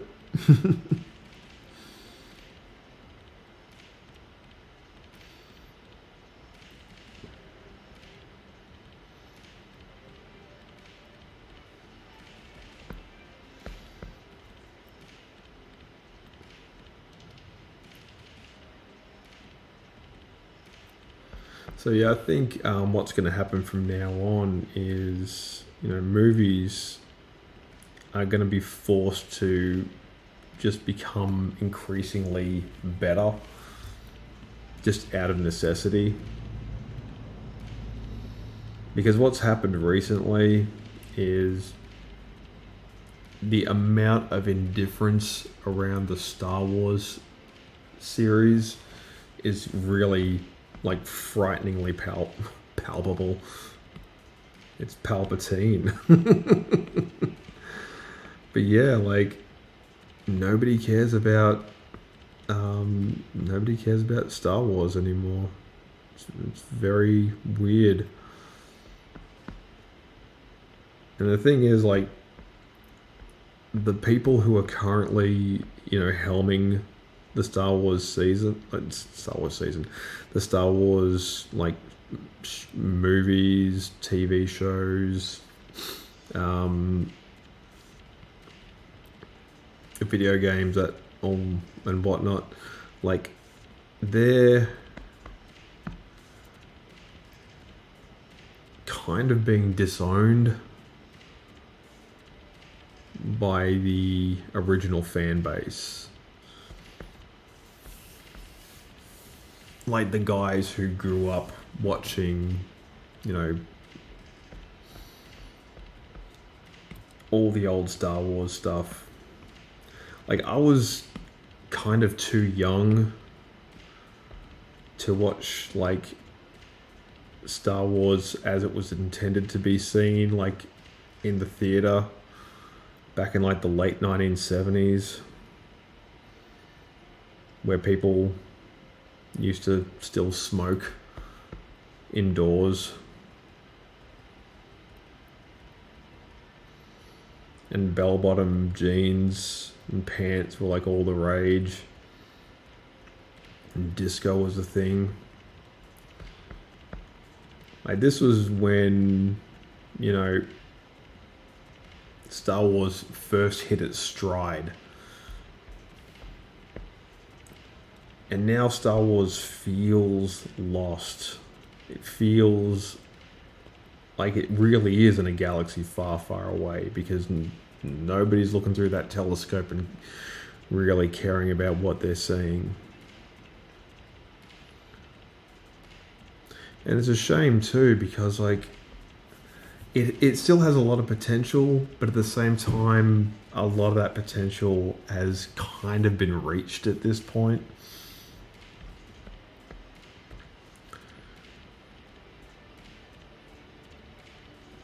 Like, there's only so many stories you can tell about, like, Jedis and bounty hunters before, it starts getting a bit, stale.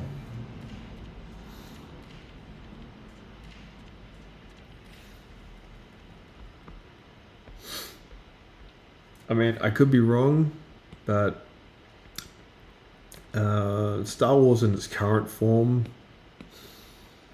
just seems to be a mess.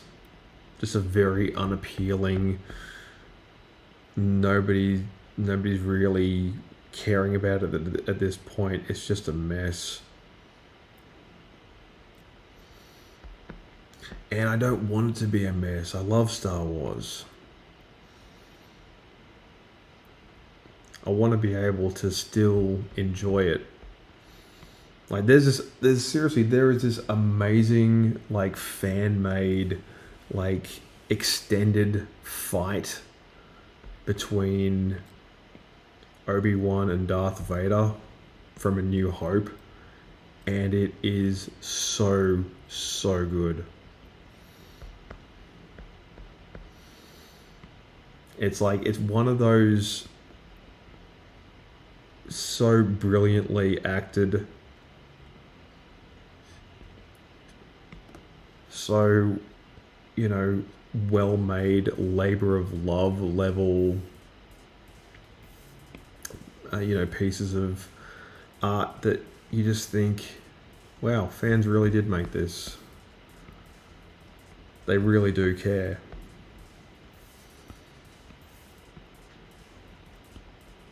And a lot of it's just repurposed and edited footage from the previous movies and stuff. But you can see the level of dedication that went into it. Even though some of the CGI is a bit like wonky. But that's the other thing. We live in an age of wonky CGI now. Like, the Uncanny Valley seems to have expanded to become an all-encompassing chasm. It feels like it's not so much a valley as it is like a journey to the center of the earth.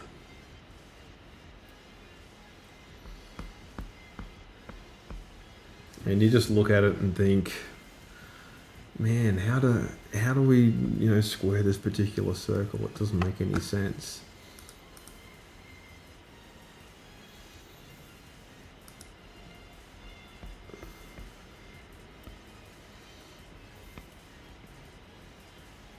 But who knows?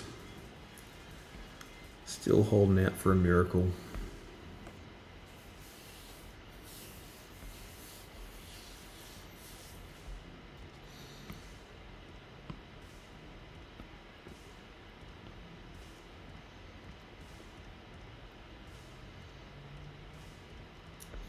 Alright, so we've just gone over the 2-hour mark. If you're still with me, thank you. If you're just joining me, welcome aboard. I'm going to be going for a little while longer after this. I'm just currently in the process of finishing up Jerry from the Spice Girls, aka Ginger. Which is a spice. Like, of all the spices in the Spice Girls, she's like the only one who is an actual girl who's named after a spice.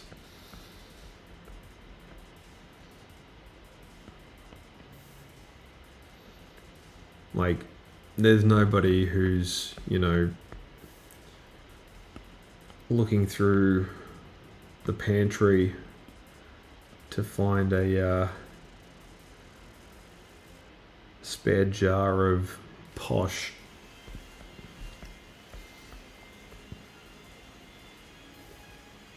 Or, seasoning their food with Sporty.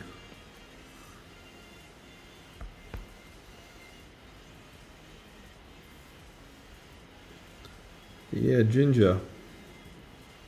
Ginger's interesting because it's not the root.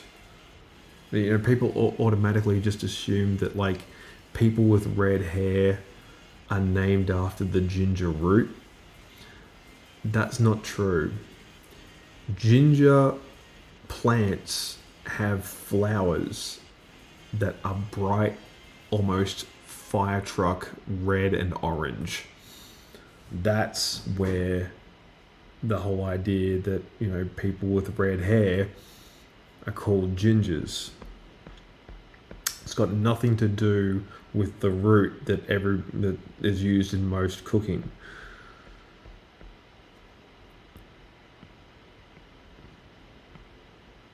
It's a bit of trivia about ginger for you.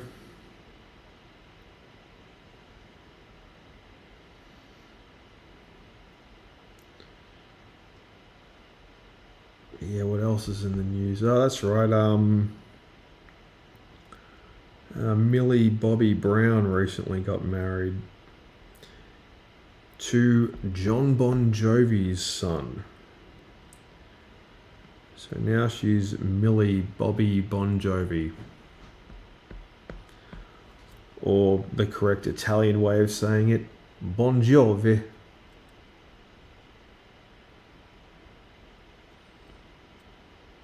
See, that's how you lend authenticity to any like word from another language. You just put on like a vaguely like stereotypical sounding accent,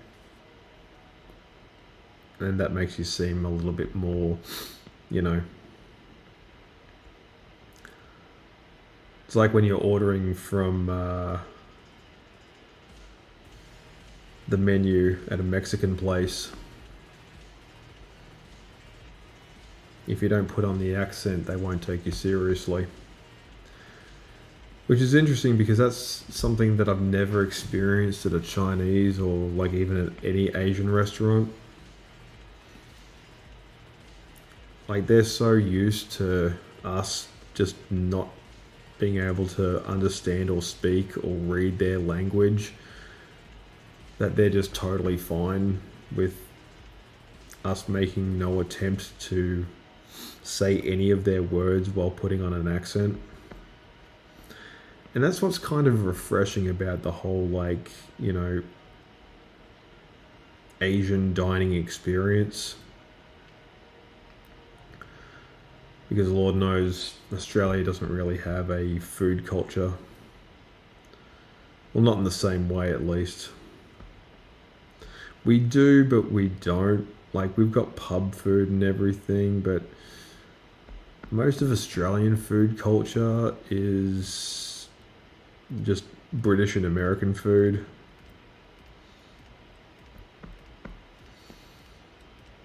Like fried chicken, hamburgers, all that fun stuff.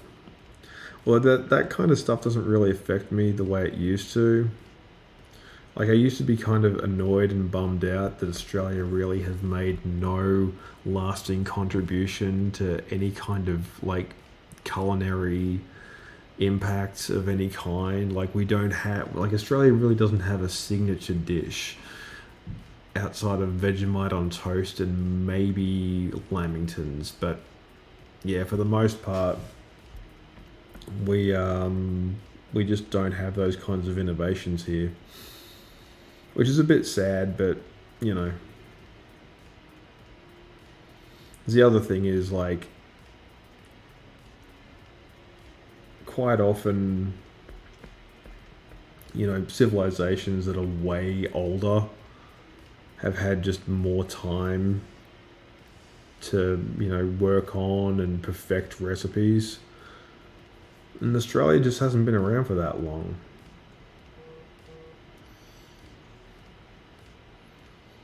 Like, not in its current form, at least.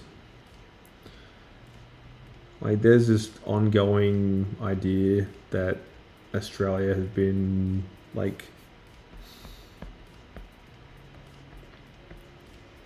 it's been continuously inhabited for, like, hundreds of thousands of years. And that may well be, like, 100% true. But that being said, like, oh, I've got to stretch.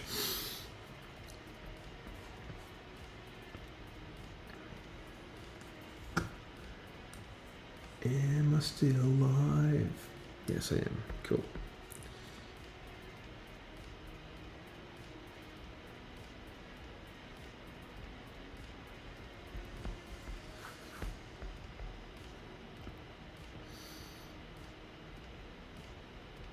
Yeah, Australia just doesn't have the same sort of innovations. Like, Melbourne coffee, maybe. But that style of coffee's kind of gone everywhere. It's very much like a global thing now.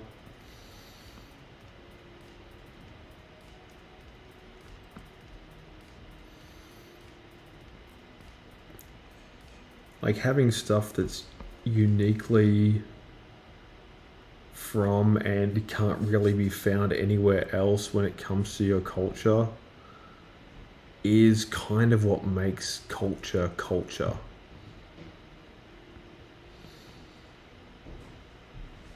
And that's kind of what makes it special as well.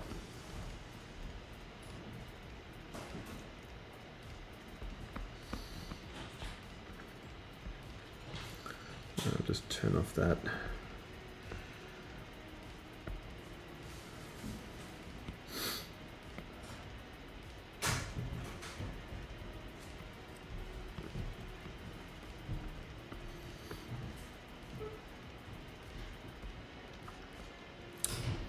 Cool. Well, we are making making some pretty decent progress here. We're just at the 2 hour and 15-minute mark. And I just gotta take another short break for a refill of my water, but I will be right back. Thanks again. Please do not go anywhere.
Alrighty.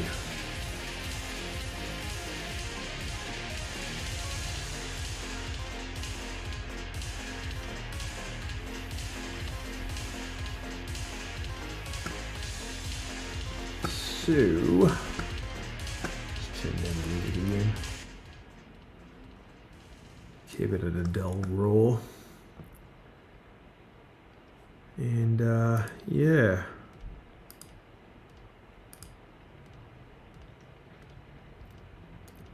We're back with Invincible.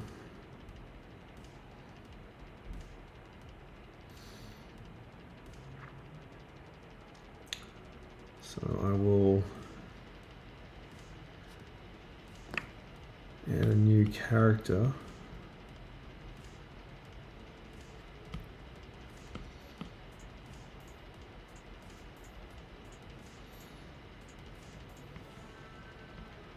And it's another Viltrumite.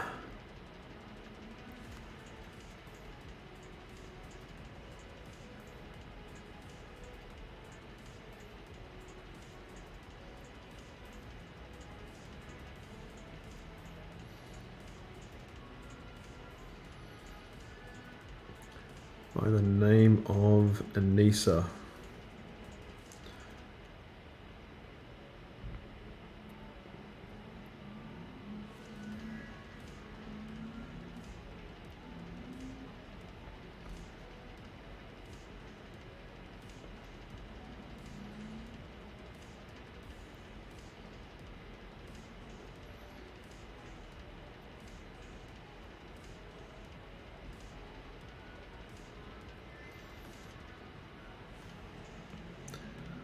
Who's kind of like, if you ever remember, what's the movie? Like Man of Steel had General Zod in it. She's like the Feora.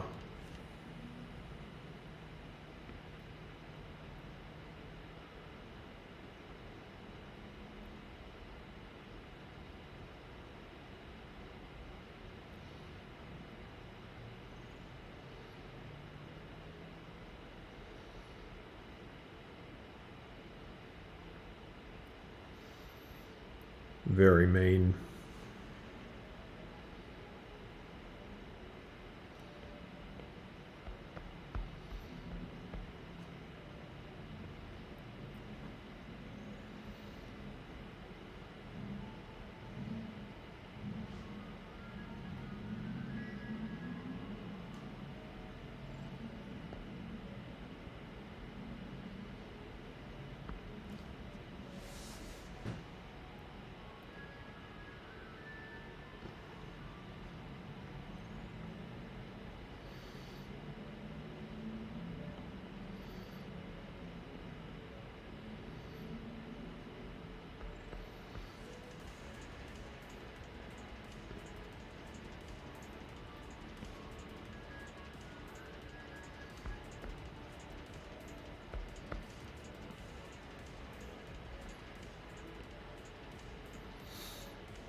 Sorry for the sorry for the silence there, but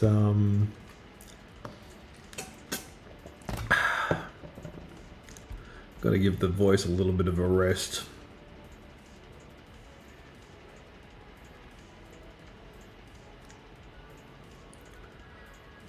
But rest assured that I will be back with more of a coherent show next time. Like, tonight's been more of a,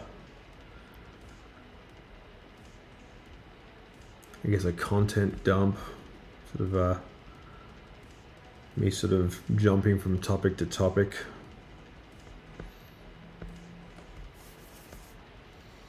Without much rhyme or reason. I mean, I've tried to keep it all sort of interspersed and might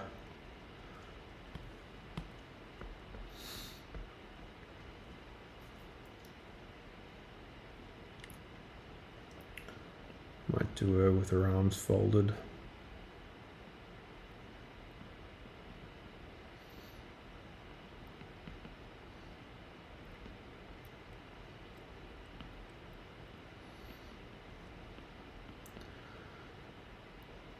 Yeah, in a way, like,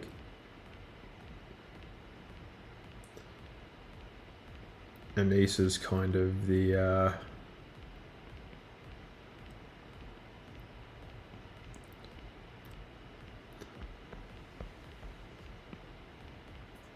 she's like the first non-family Viltrumite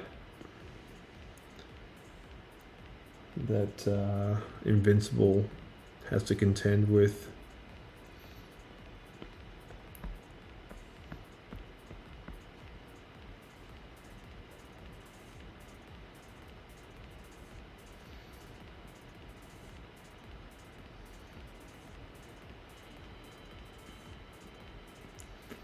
It's interesting as well, like the whole idea of Viltrumites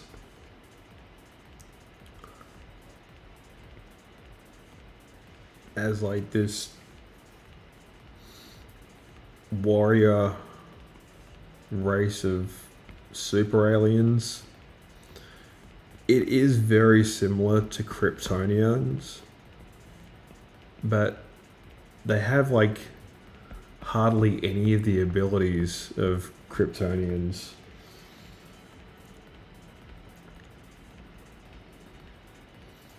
Like Superman has like heat vision, X-ray vision. His eyes are basically plasma cutters.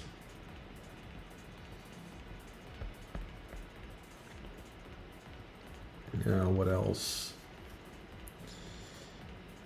He has ice breath. I think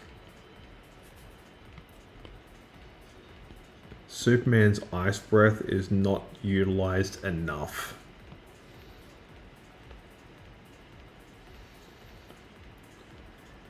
The problem with ice breath is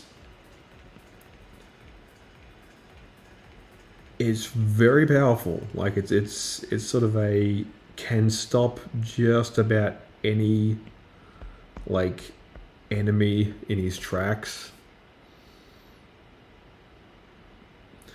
And Superman never seems to use like a whole bunch of his like coolest key abilities.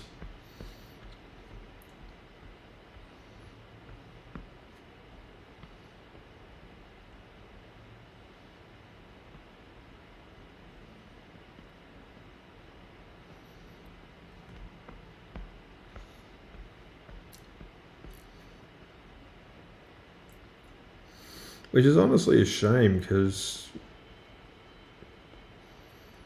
like having him like sort of freeze something like a falling building would honestly make Superman far more formidable. The other thing about Superman as well is he is so well written as a character that he's poorly written, if that makes sense. Like he has all the abilities, so sort of putting him on a team with the Justice League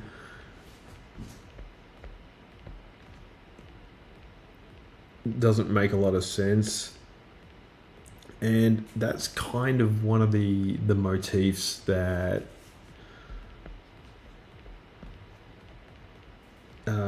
Invincible sort of explores.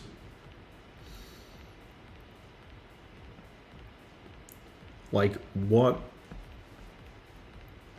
would like an all-encompassing superpowered superhero really have any need for companions or teammates or anything like that? The whole idea of the Guardians of the Globe were they were like homegrown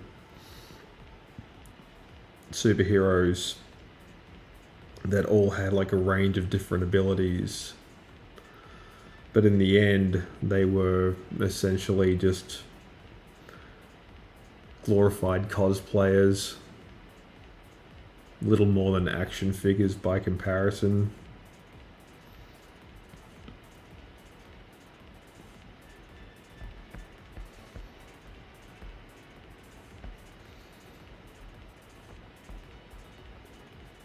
I'll make her head just a wee bit bigger.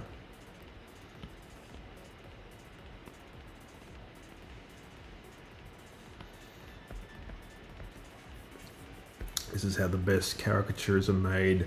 You just draw like normal proportions and then you just make the head bigger.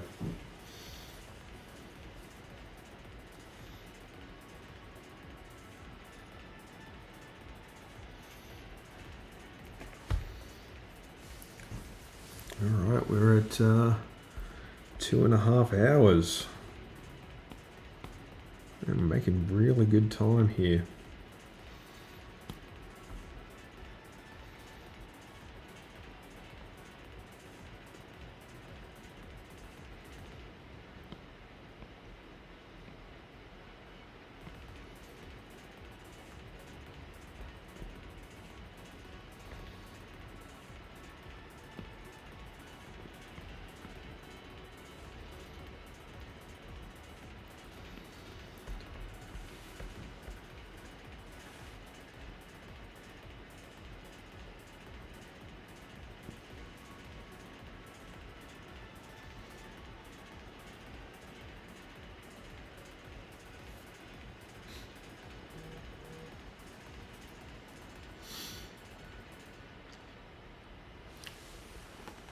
Also, I do have some other announcements as well. I will be bringing back the what's it called?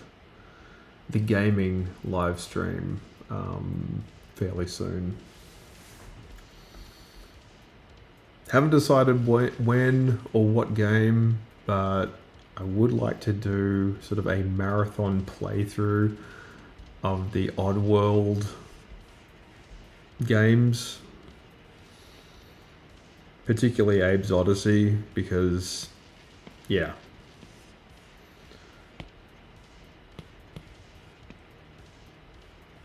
That game has a lot of trial and error in it, and it is a lot of fun. It's a puzzle solver. It has like action elements to it. A little bit of it's sort of like a little bit of everything, and the characters are really like fun and interesting.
So yeah, I'll be doing a lot more drawing and a lot more gaming. Hopefully I want to sort of like combine the two and have like a gameplay video just playing just in the corner here. So like it'll kind of, but I want to record the gameplay video first of all, so I've got that in the tank ready to go.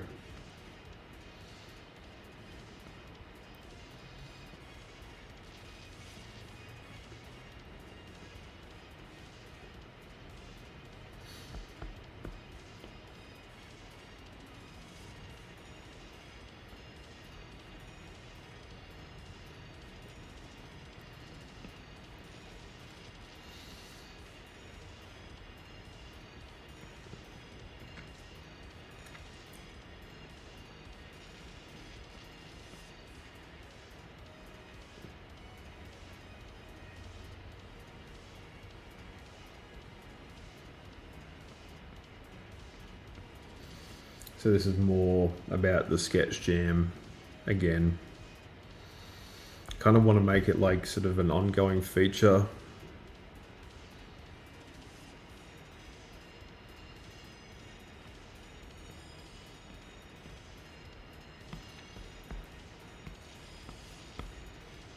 Really see how far I can push some of these poses. That pose is fine, but it's a little bit squashy, and yeah, it doesn't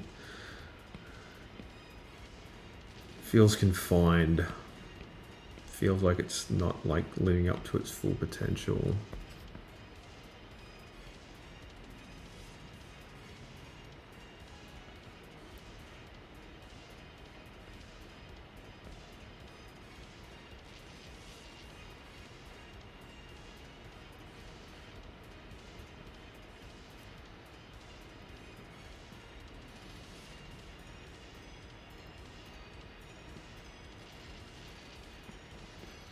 Get something a little bit more dynamic going.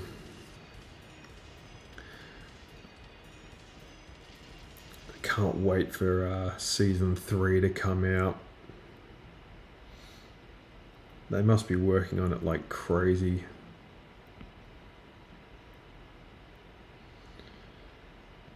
because I'm currently reading the comic books that this series is based on, and man, the show is so good. Like, the comic books are good, but the show is great.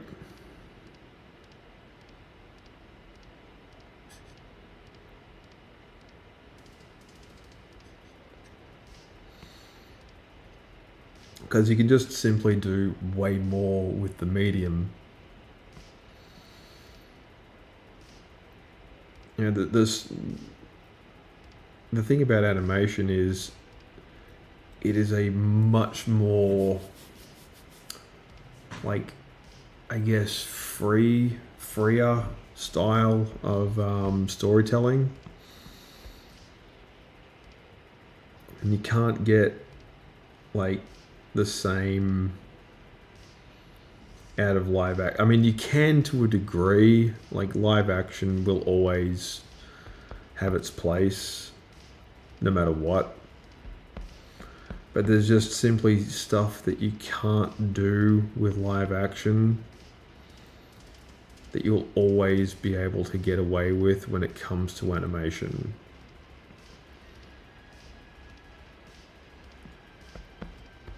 Like, ever since, like, the first, like, cave painting, humans have understood that, like, the image, whether drawn or written about,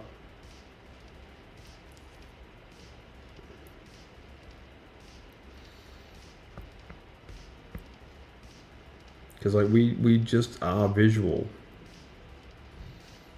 And that's the coolest part about the medium. We like being told stories. We like learning new things. We like, you know, having our beliefs sort of confirmed and sometimes put to the test. But at the end of the day, we just like moving pictures. That's just how we are.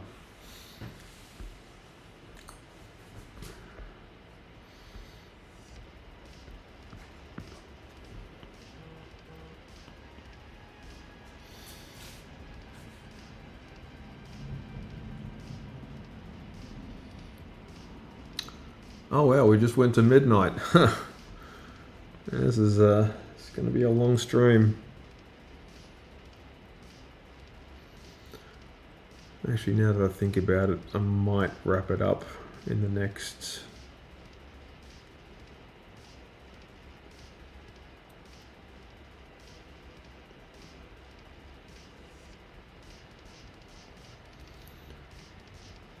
next 5 minutes.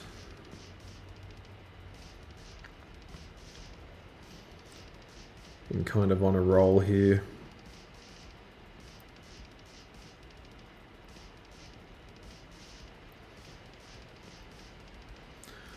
Very inspired, so to speak.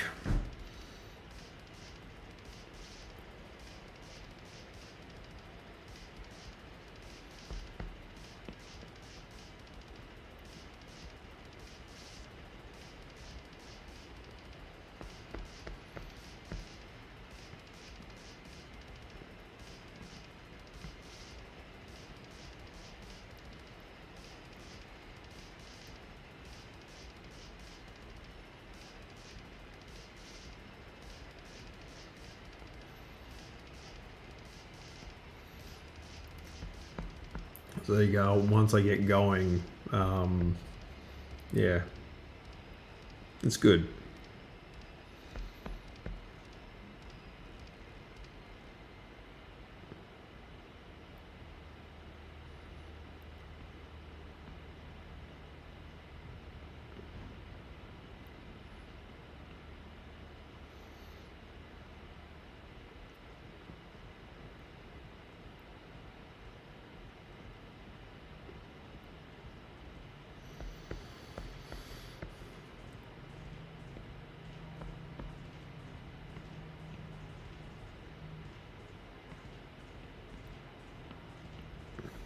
Change the expressions a little bit.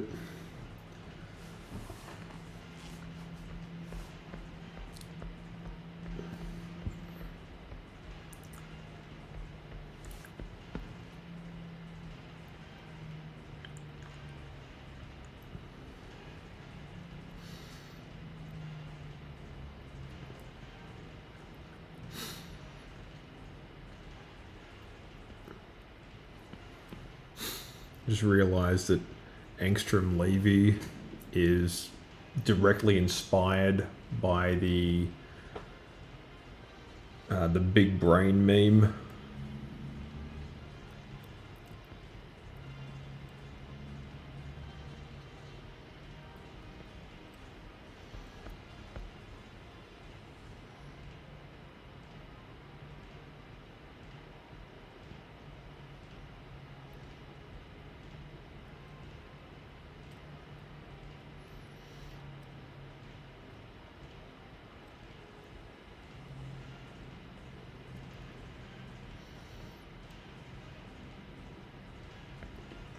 He also has the power of the portal gun from Rick and Morty.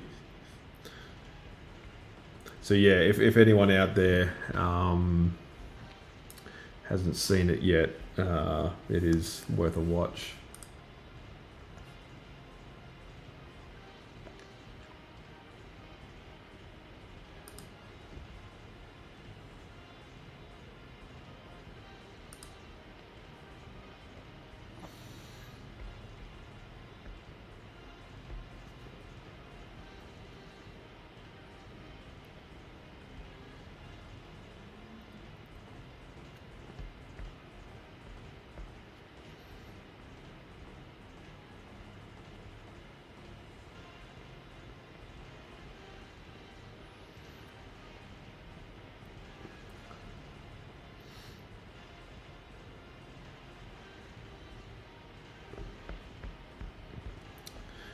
Alright, I might actually call it quits there for tonight.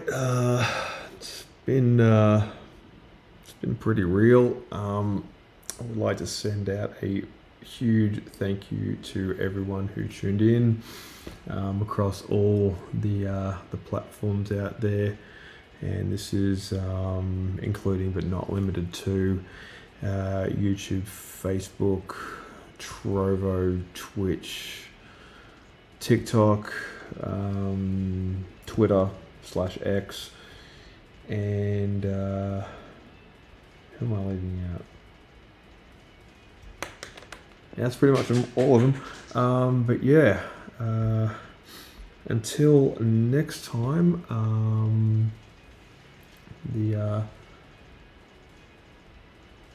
what am I looking for? Yeah.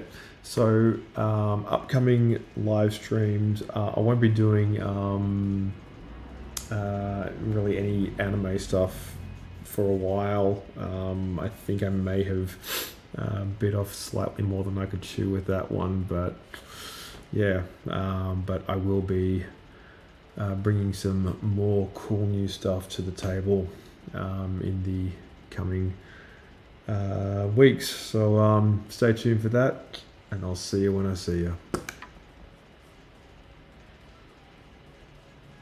See ya.